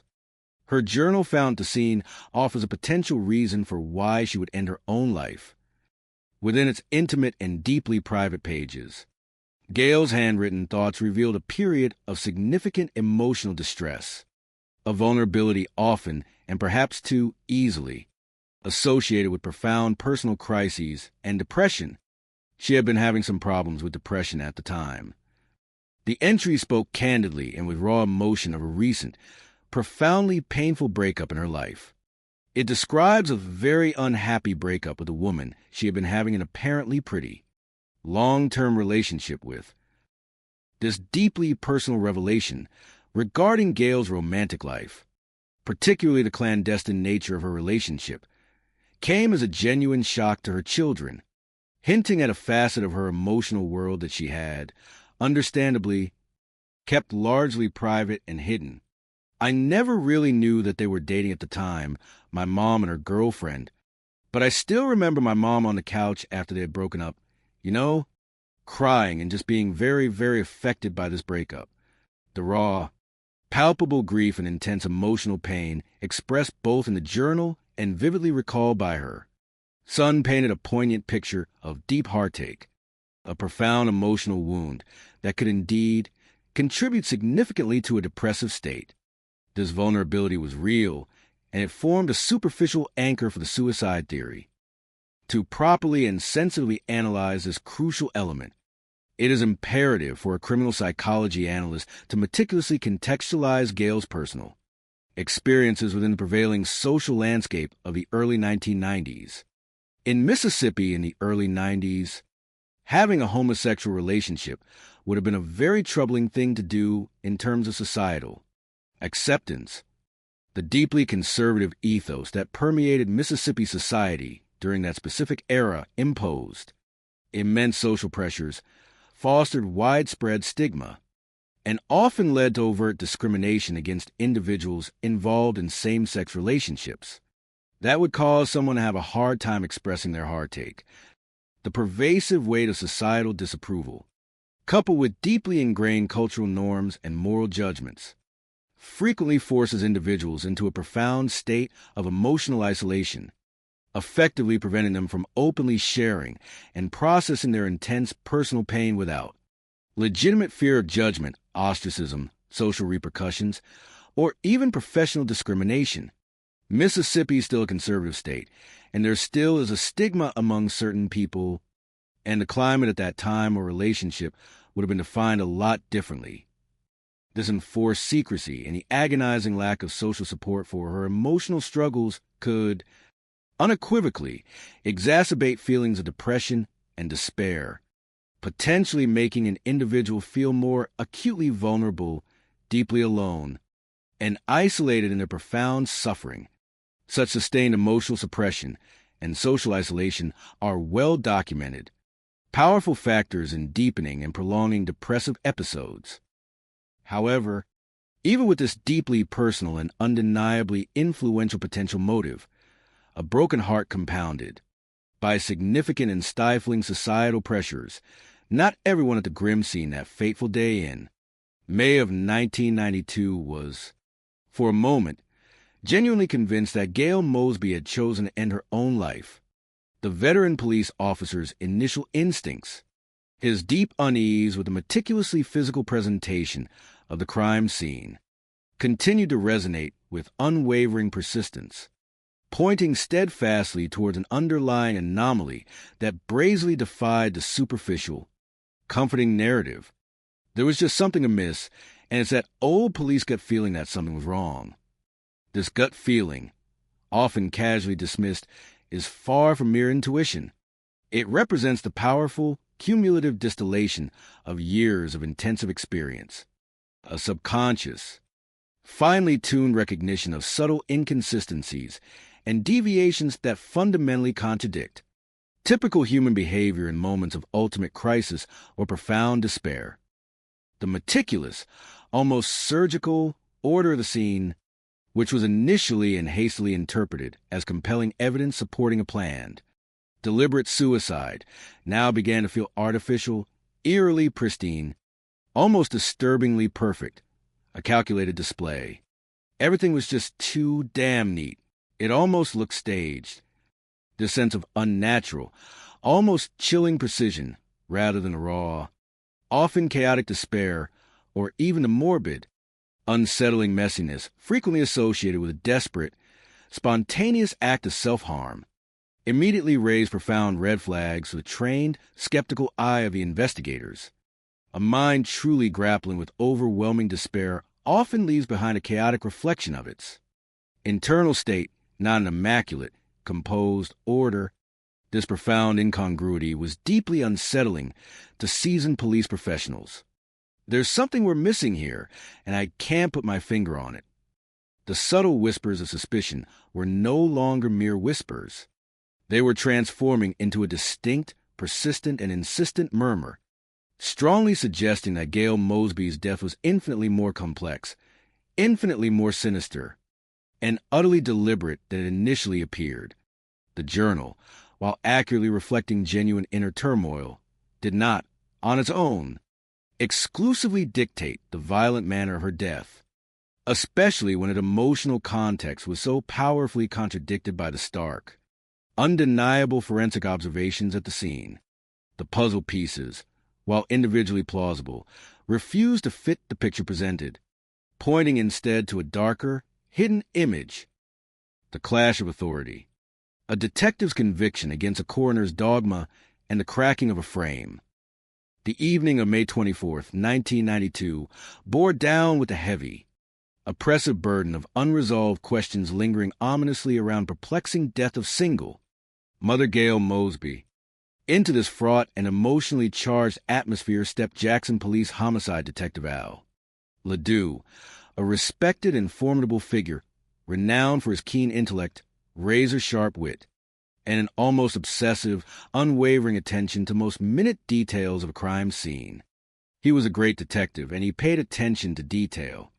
Unlike many who might have been readily swayed by the initial, convenient pronouncements of suicide, Detective LeDoux approached the scene not with a preconceived notion, but with the necessary open mind, the relentless skepticism, and the professional acumen of an investigator tasked solely with uncovering the raw, unvarnished truth, however ugly or uncomfortable it might be. He immediately started working as a murderer. This essential mindset, cultivated over years of confronting grim realities, is crucial in complex cases. It ensures that no possibility, however remote, is prematurely discarded or casually overlooked in the rush to conclude, while diligently acknowledging all potential scenarios, including an accidental overdose or a severe, unexpected reaction to medication. There was a possibility that maybe she took some meds and just had a bad reaction. But, you got to explore all possibilities. His underlying, powerful professional instinct stubbornly whispered of foul play. The paradox that confronted him was stark and deeply unsettling. There was absolutely nothing that would indicate anything was wrong other than there was a dead woman in the bathtub. This very lack of overt, violent chaos and the silent presence of death itself gnawed relentlessly at his acute sense of professional intuition. He and I both just knew there was just something we were missing, but we didn't know what it was, and he was going to find it. His unwavering determination, a quintessential hallmark of truly excellent detective work, would ultimately prove paramount in meticulously unraveling the stubbornly complex knot of deception. Detective LeDoux meticulously conducted a painstaking, systematic sweep of the entire residence, moving with the methodical precision of a predator hunting its prey, observing every surface, every shadow. His initial findings largely aligned with earlier observations by the patrol officer. No overt, discernible signs of forced entry or violent, overt physical struggle were immediately apparent within the living areas. He looked around a lot and did not see anything turn over, no indication anybody had tried to break in a window or the door. The house, with its eerily pristine interiors, stubbornly maintained its deceptive air of undisturbed normalcy, almost as if its profound stillness was a carefully constructed, elaborate lie, a deliberate stage. However, a single, seemingly minor detail, a subtle anomaly that stubbornly resisted the illusion, managed to capture his finely tuned, trained eye, a framed picture. But he did happen to notice that there was a framed picture. The glass was cracked. This was not just an ordinary broken object, a piece of accidental damage. It was a profound incongruity, a physical anomaly conspicuously out of place in an otherwise perfectly pristine and orderly environment. It represented a tiny, almost surgical, rupture in the carefully woven fabric of the stage crime scene. The more I looked at it, the more I got suspicious of it, and so was the lead detective. He and we just said there's something wrong. The cracked glass, a subtle yet profoundly significant detail, a guarded secret deliberately withheld from public knowledge, would later become an irrefutable validation of true insider knowledge, proving invaluable in precisely discerning truth from sophisticated deception, an indicator of a struggle that had indeed occurred. Despite these rapidly escalating suspicions among the police officers, the ultimate official determination of the cause, and, even more critically, the precise manner of death, ultimately rested with the county coroner. The respective roles of these two critical authorities are distinct yet interdependent. While the police primarily investigate the crime and its perpetrators, the coroner's singular jurisdiction is to investigate the death itself, providing the medical and legal classification. The crime scene's mine. The homicide case is the homicide detective's, but the body belongs to the coroner. As part of his official and statutorily mandated duties, the coroner arrived on scene, formally pronounced Gail deceased, and proceeded to conduct his own visual assessment of both the scene and the body. As part of his duty, he pronounced her deceased and, looked at the scene, and there was nothing to indicate foul play. He did note a very minor injury, a small abrasion on her nose that, in isolation, appeared superficially inconsequential. There was a small abrasion on her nose, but nothing that indicated that anybody had beaten her into an unconscious state and put her in the bathtub.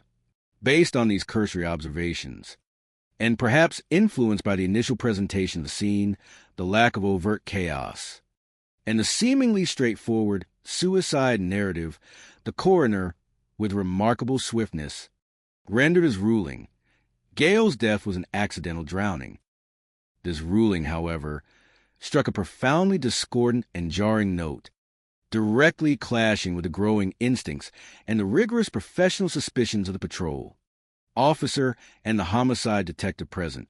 The experienced patrol officer, whose acute physiological observations had first cast doubt upon the suicide theory, found himself unable to let the medical opinion stand unchallenged, bravely voicing his profound, scientifically informed skepticism. I said, "Really? Can you really drown in this bathtub?" The coroner's response, unfortunately, was not one of reasoned medical explanation, open discussion, or professional collaborative inquiry, but rather one of dismissive, unyielding, and authoritative pronouncement. And his word was to me exactly this. He said, "You can if I say you can." This astonishing statement, delivered with an air of unassailable finality and undeniable arrogance, brazenly exposed a troubling professional inflexibility, an ego-driven and obstinate adherence to an initial, unexamined judgment, regardless of contradictory evidence. And I knew then, okay, this is where it's going to go.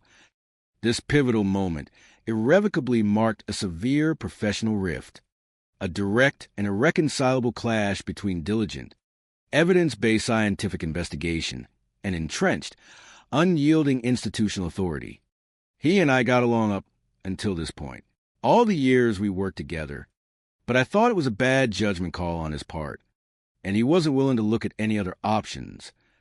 The coroner, for complex reasons that likely included deeply entrenched professional pride, institutional inertia, or perhaps a genuine, but deeply flawed, misinterpretation of the preliminary evidence, dug his heels on this particular case due to the fact that the lead and I both felt that there was something wrong.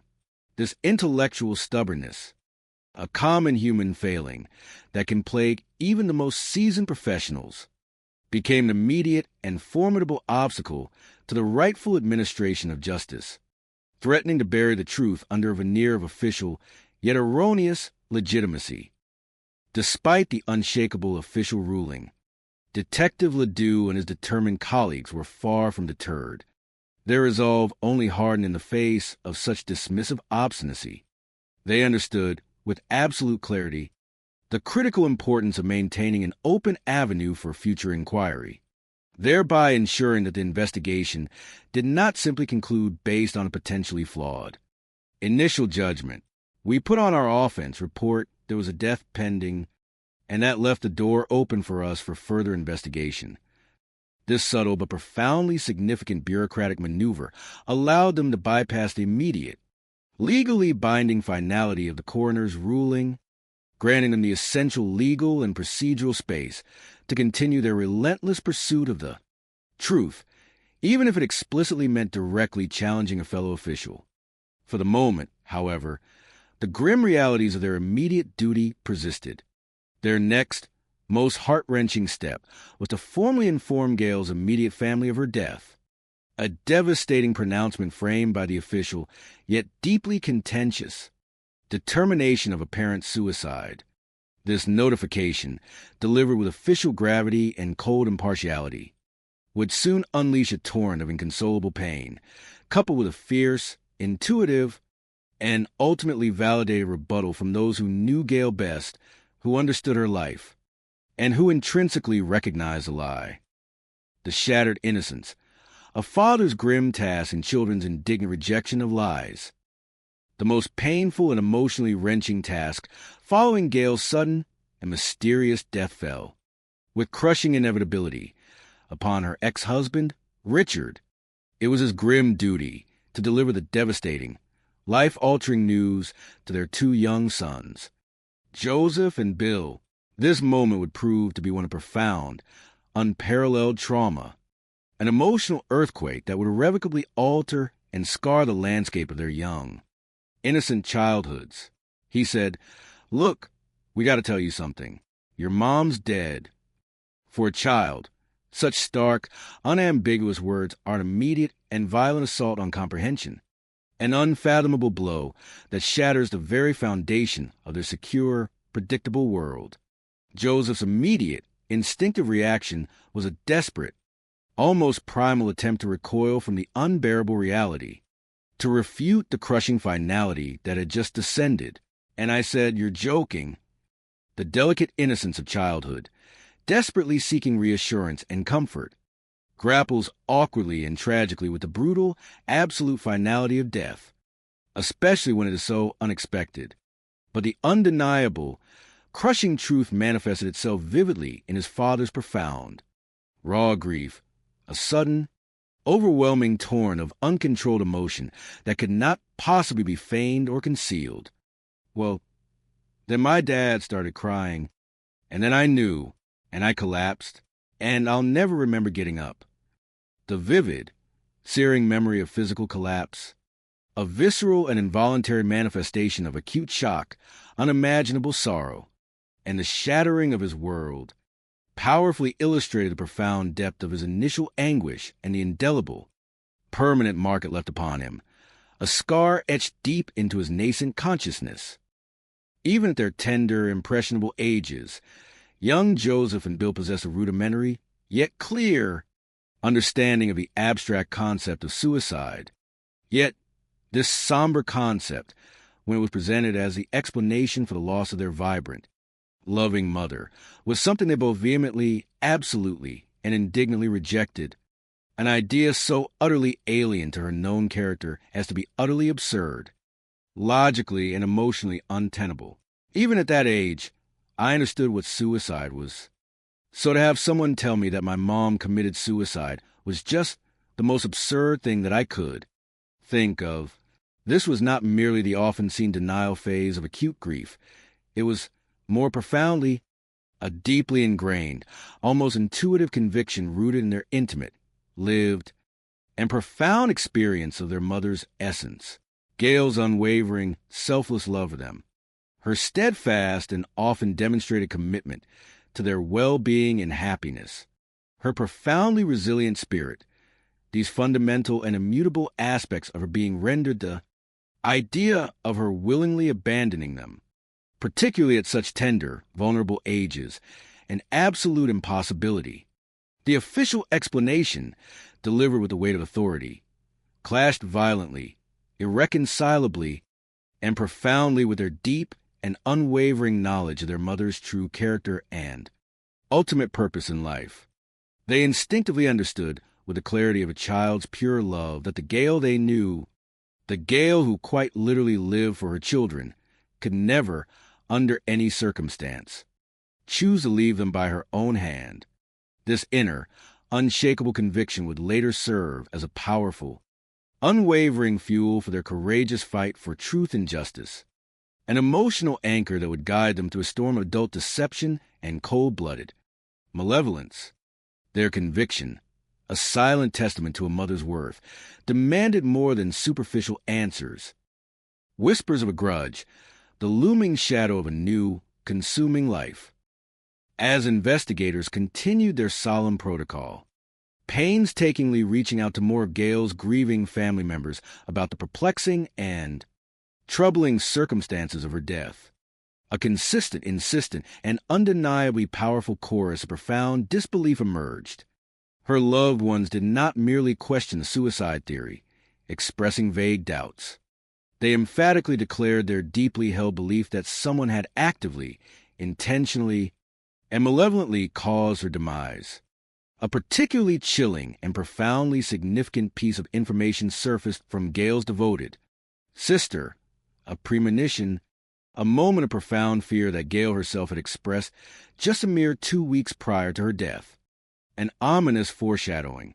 2 weeks prior to her death, Aunt Gail called my mom and was worried that something was going to happen, and she said she didn't feel safe. This direct and unsettling declaration of vulnerability, a desperate, almost prophetic plea for reassurance and comfort to her sister, now resonated with tragic and profound significance, hindsight casting an unbearable weight on the recollection. Gail's sister, in an attempt to provide some measure of comfort and calm her anxieties, inadvertently and tragically cut short their final conversation, a memory that would forever haunt her with agonizing regret and what-ifs. My mom, as a sister, would do. I tried to reassure her. I'm sure everything's going to be fine, but my mom had to go. So she cut the conversation short, and unfortunately, that was the last time she spoke with her. The heartbreaking irony of this last, abbreviated conversation, intended only to soothe and dismiss irrational fear, instead became a searing source of enduring regret, profound guilt, and significantly amplified suspicion. Gail's sister harbored a strong, rapidly growing suspicion that these voiced concerns and this ominous sense of foreboding were directly, inextricably linked to Richard, Gail's ex-husband, and more pointedly to his new, fiercely possessive wife, Deborah. Tension had been steadily and palpably escalating between the two households, an increasingly tangible animosity that had begun to simmer and then boil ever since Deborah and Richard had married 4 years earlier.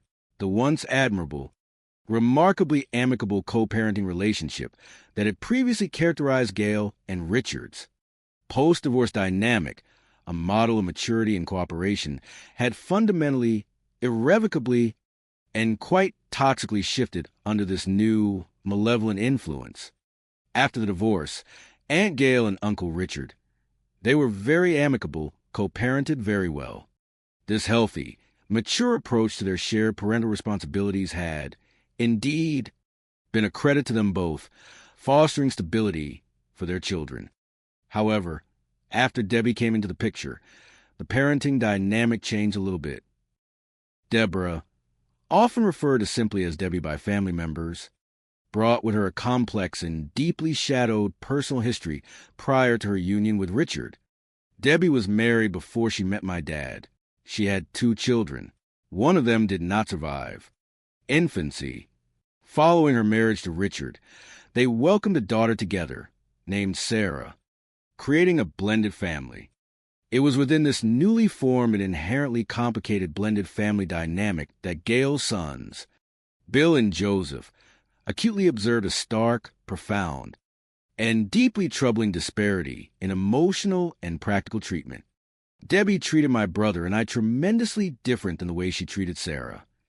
This unequal and emotionally harmful favoritism fostered an increasingly hostile environment where Bill and Joseph progressively felt marginalized, undeniably secondary, consistently devalued, and ultimately unloved within their father's new home. Debbie and my father's relationship sort of made us a little bit more secondary. The boys perceived a new, dominant, and overtly controlling force subtly but definitively dictating and manipulating their lives. A third party that controlled what we were going to be doing. This control, it quickly became apparent, was far from benevolent. It was perceived as capricious, punitive, and frequently arbitrary, particularly in its negative application towards them, specifically as Gail's children. The previously amicable relationship between Gail and Richard, once a model of responsible and harmonious co-parenting, devolved rapidly and acrimoniously into a series of contentious legal skirmishes, endless battles waged in court, a stark and profoundly bitter contrast to their earlier cooperation and mutual respect. All of a sudden, my mom and my dad, they started having custody battles. They're in and out of court. There's alimony disputes. And it was clear that Debbie was the one spearheading those problems. Gail's family consistently and vehemently identified Deborah's insidious, manipulative influence as the primary driver behind these escalating and draining conflicts, purposefully injecting an unprecedented level of animosity and bitterness where genuine cooperation and mutual respect had once quietly flourished. Deborah, they told the police in chilling detail, harbored a deep-seated, almost obsessive resentment towards anything and everything that served as a reminder of Richard's former life, his past, and most acutely, towards Gail herself, whom she seemed to view as a persistent ghost. She didn't even like the fact that my Aunt Gail didn't change her last name post-divorce. This seemingly trivial matter, a pragmatic and deeply personal decision for Gail, rooted in maintaining her son's shared family last, name, and a connection to their heritage, was perceived by Deborah as an intolerable, highly symbolic link to Richard's previous life, an unresolved emotional threat to her newly constructed identity and control. Aunt Gail simply stated it was because that was her boy's last name, but I know it very much was a problem for Debbie. For Deborah, Gail's continued use of the Mosby name represented an unresolved thread, a persistent, annoying, and deeply resented challenge to her carefully constructed narrative of a new, perfect, and exclusively devoted family unit, where she, Deborah, held undisputed dominion.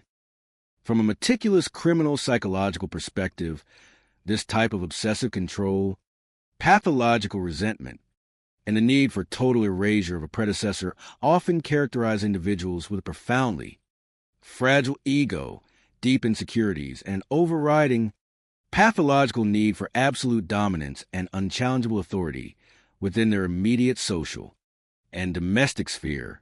Deborah, by all accounts, seemed constitutionally incapable of tolerating any perceived threat or competition, however minor, however symbolic, to her perceived station or control, the stark emotional climate within the two respective households.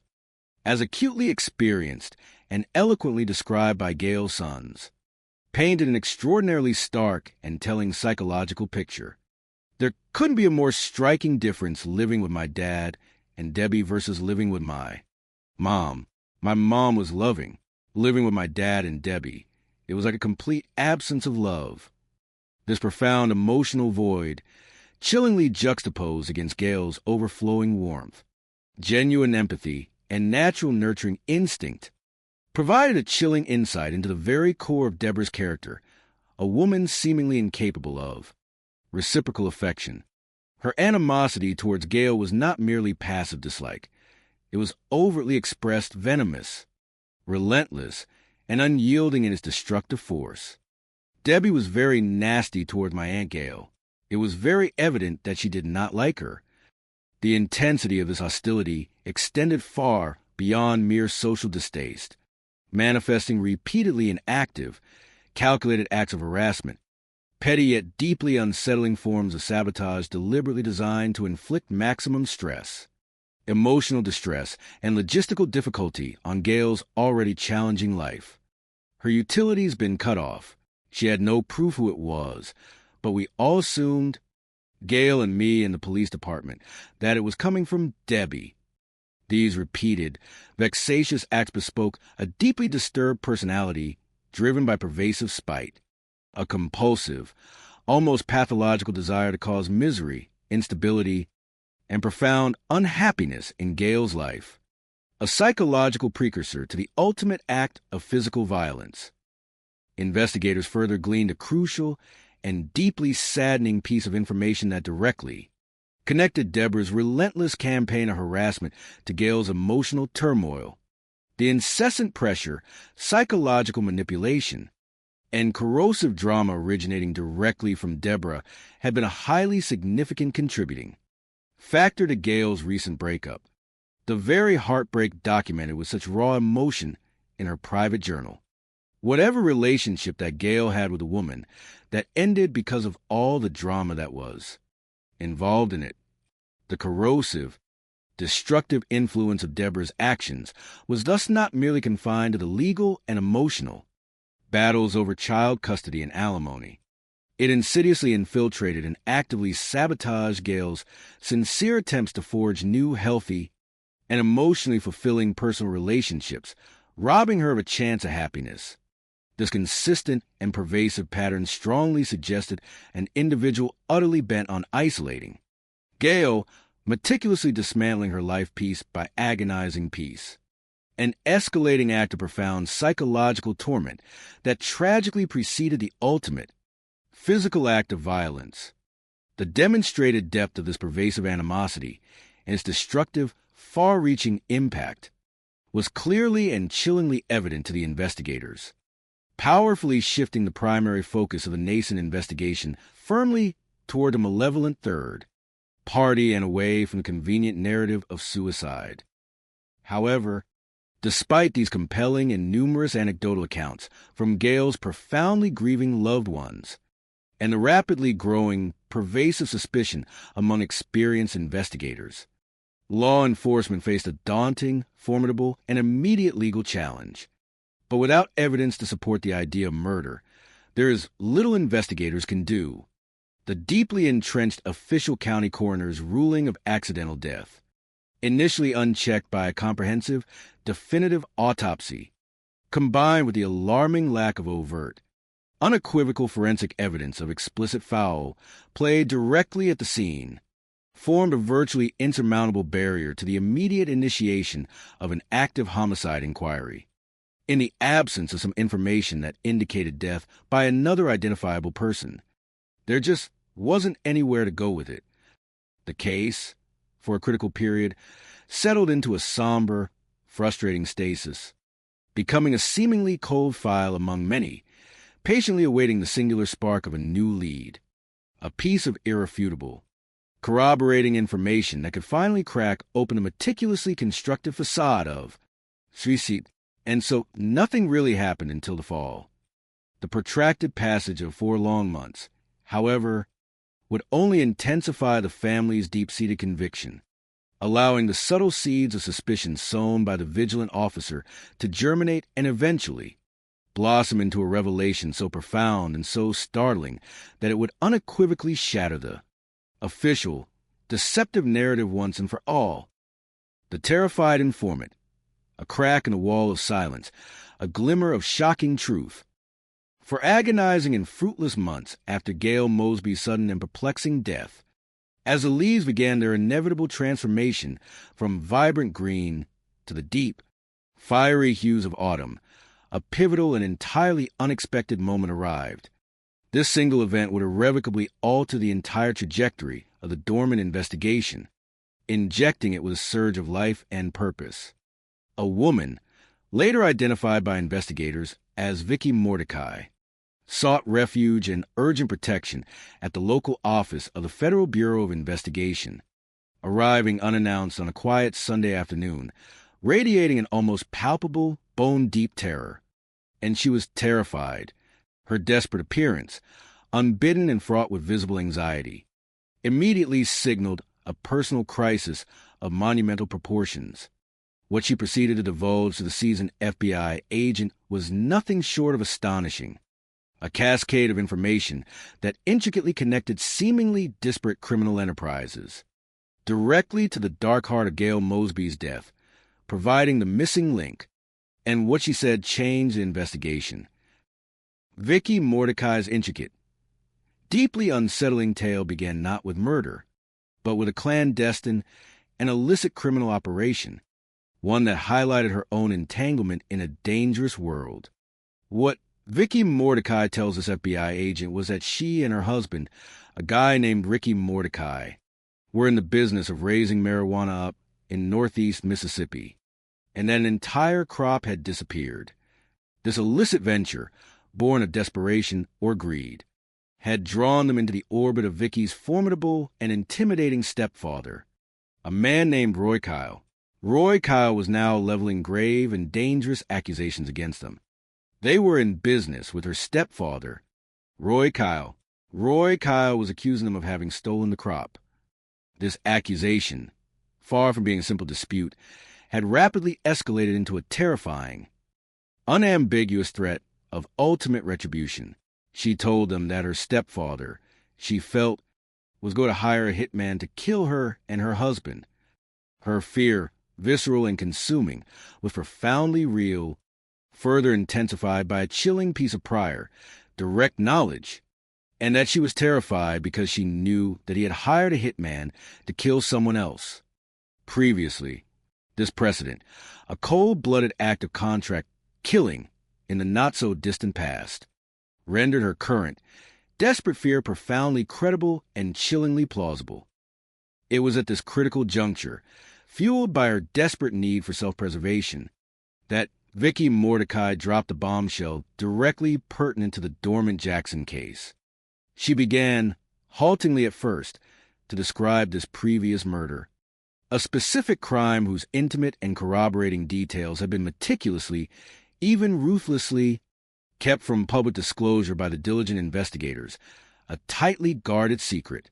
A woman in Jackson, Gail Mosby, she began to describe the scenario, this woman in the bathtub. Her narrative, astonishing in its specificity and its alignment with unreleased facts, included a minute, yet ultimately crucial, detail. An investigative secret known only to the first responders and the lead detective, a detail that would serve as irrefutable, undeniable proof of her insider knowledge. They went over to this woman's house and, killed her, she said in the course of it. Something glass got broken.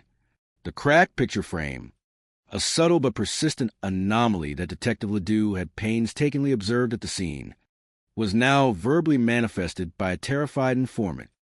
The FBI agent, initially encountering Vicky's sensational and almost unbelievable narrative, quite rightly approached it with a necessary degree of skepticism and professional caution, given the fantastical nature of such claims and the informant's known involvement in criminal activities. He looks at this set of circumstances and says, well, I don't know, this is a little too crazy.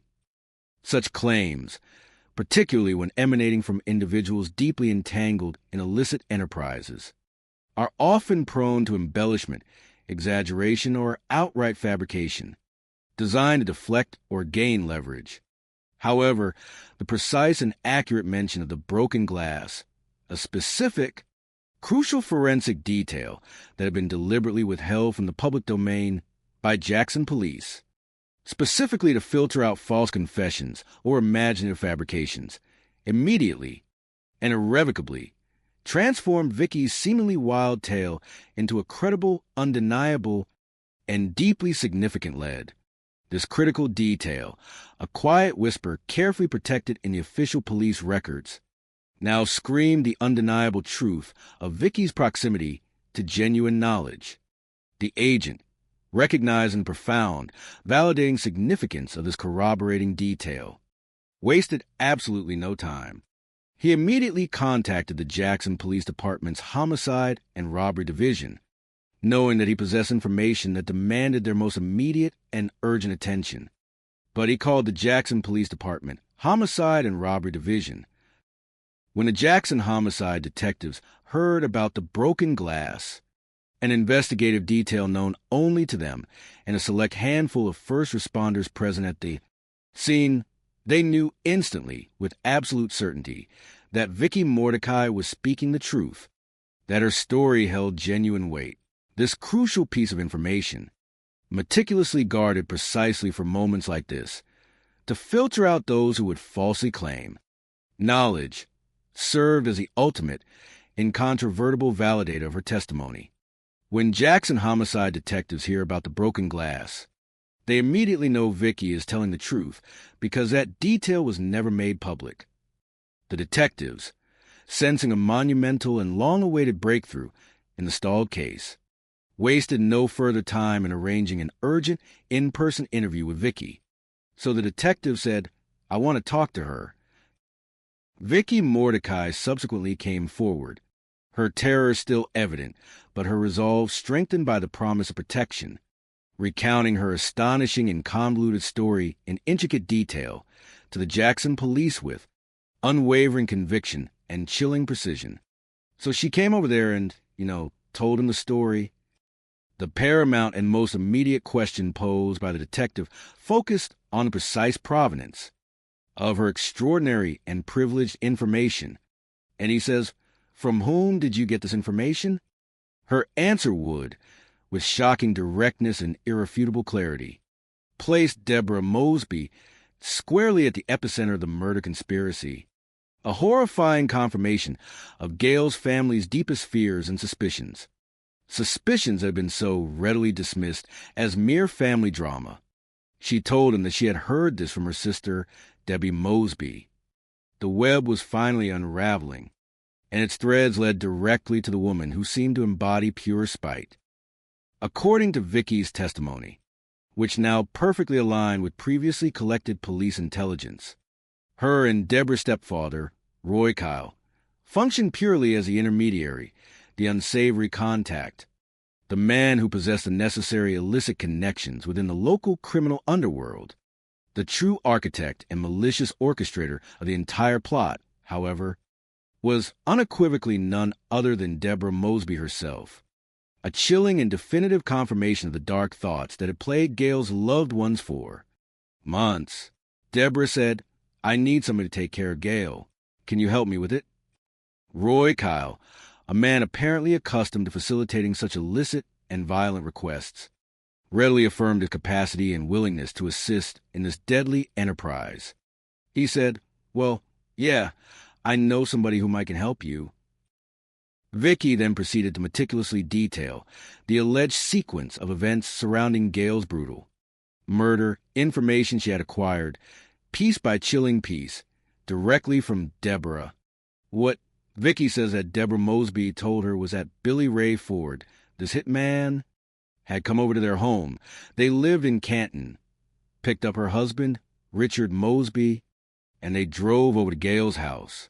The puzzling lack of forced entry, an observation that had initially confounded police suspicions and seemingly supported the suicide narrative, was now chillingly explained, revealing not an act of violence against property, but a profound and calculated betrayal of trust. There was no sign of any forced entry because Gail thought she was only letting Richard in, and she didn't know Billy Ray was hiding behind the door. This detail underscored the insidious nature of the crime. Access was gained not through brute force, but through a deceptive exploitation of Gail's fundamental trust in her ex-husband, a manipulation that would allow the predator to enter her sanctuary. Vicky's chilling account continued, graphically describing the violent and terrifying confrontation that immediately ensued once the door was opened, plunging Gail's peaceful home into a maelstrom of terror. Vicky says once the door was open, Billy Ray attacked Gail. And in the brutal, frenzied reality of this struggle, the seemingly minor forensic detail of the cracked picture frame, initially a puzzling anomaly at the crime scene, was explained and tragically confirmed, its shattering symbolizing the breaking of Gail's life, and in the ensuing struggle, the picture frame shattered. The meticulously planned method of incapacitation, cold and deliberately brutal, was also starkly revealed. The murderer had covered her mouth and nose with a rag, soaked with something until she was unconscious. The implied use of a chemical agent, perhaps chloroform or a similar fast-acting sedative, to subdue Gail without leaving overt, easily traceable signs of a violent physical struggle, aligned perfectly and chillingly with the scene's perplexing neatness and the minor abrasion, previously noted on Gail's nose by investigators, the subtle mark of a rough, chemically soaked cloth. Once Gail was rendered unconscious and utterly vulnerable, the final, fatal act was carried out with calculated, efficient brutality. And then he had taken her to the bathtub, poured the water until it got high enough, and it drowned her. This gruesome and deeply disturbing narrative not only provided a horrifying, step-by-step sequence of events, but also unequivocally corroborated the police's early, intuitive instincts regarding the deliberate, homicidal nature of the drowning, definitively debunking the suicide theory, the coroner's initial ruling of accidental death, viewed through the irrefutable lens of Vicky's direct testimony, now appeared dangerously misguided, woefully insufficient, and profoundly wrong. Investigators, seizing upon these profound and explosive revelations, immediately initiated a comprehensive and urgent background check on the alleged hitman, Billy Ray Ford. His criminal record, rapidly retrieved, provided immediate and overwhelming validation, unequivocally revealing a long and brutal history of violence, painting a clear picture of a man entirely capable of orchestrating and executing such a heinous act. When investigators run a background check on the alleged hitman, Billy Ray Ford, they find a history of violence, including a past conviction for the attempted murder of the sheriff in Warren County, Mississippi. While this particular conviction had been later overturned on appeal due to legal technicalities, diminishing its immediate legal utility in a new case, it nonetheless served as a stark, undeniable indicator of his violent propensities, his dangerous character, and his deep-seated connections within the criminal underworld. It was reversed on appeal, so that was not a viable conviction to use against him. But, he was a known criminal element out there, armed with this crucial, validated knowledge. Detectives swiftly issued a be on the lookout for Ford and, with a renewed and targeted focus, immediately redirected their full investigative attention and resources squarely to Deborah Mosby, who was now exposed as a cruel architect of the plot. Deborah's documented, deep-seated, and almost pathological animosity towards Gail, previously contextualized and unfortunately dismissed as mere trivial domestic squabbling, now took on a much darker, far more sinister and profoundly malevolent hue. We knew she was harassing Gail to the point of utter absurdity just to get her to back off, collecting the child support that she was certainly entitled to. This extensively documented history of relentless harassment, coupled with the potent, multifaceted motive of financial control and profound personal vengeance, along with Vicky Mordecai's detailed, validated, and utterly chilling testimony, collectively provided the Jackson Police Department with an undeniable probable cause and sufficient legal leverage to formally open an official, full-scale, and robust murder investigation. The long-held suspicion, initially buried under the weight of an erroneous official pronouncement, now resurfaced with an undeniable, urgent, and powerful force. We believe at that point that Gail did not commit suicide, That did not happen. So we've got to do something about this. The painstaking, diligent, and utterly dedicated hunt for true justice, now clearly defined and resolutely targeted, had officially and irrevocably commenced, fueled by the relentless pursuit of truth. The invisible recorder, a tapestry of deceit woven with electronic threads and evasive words.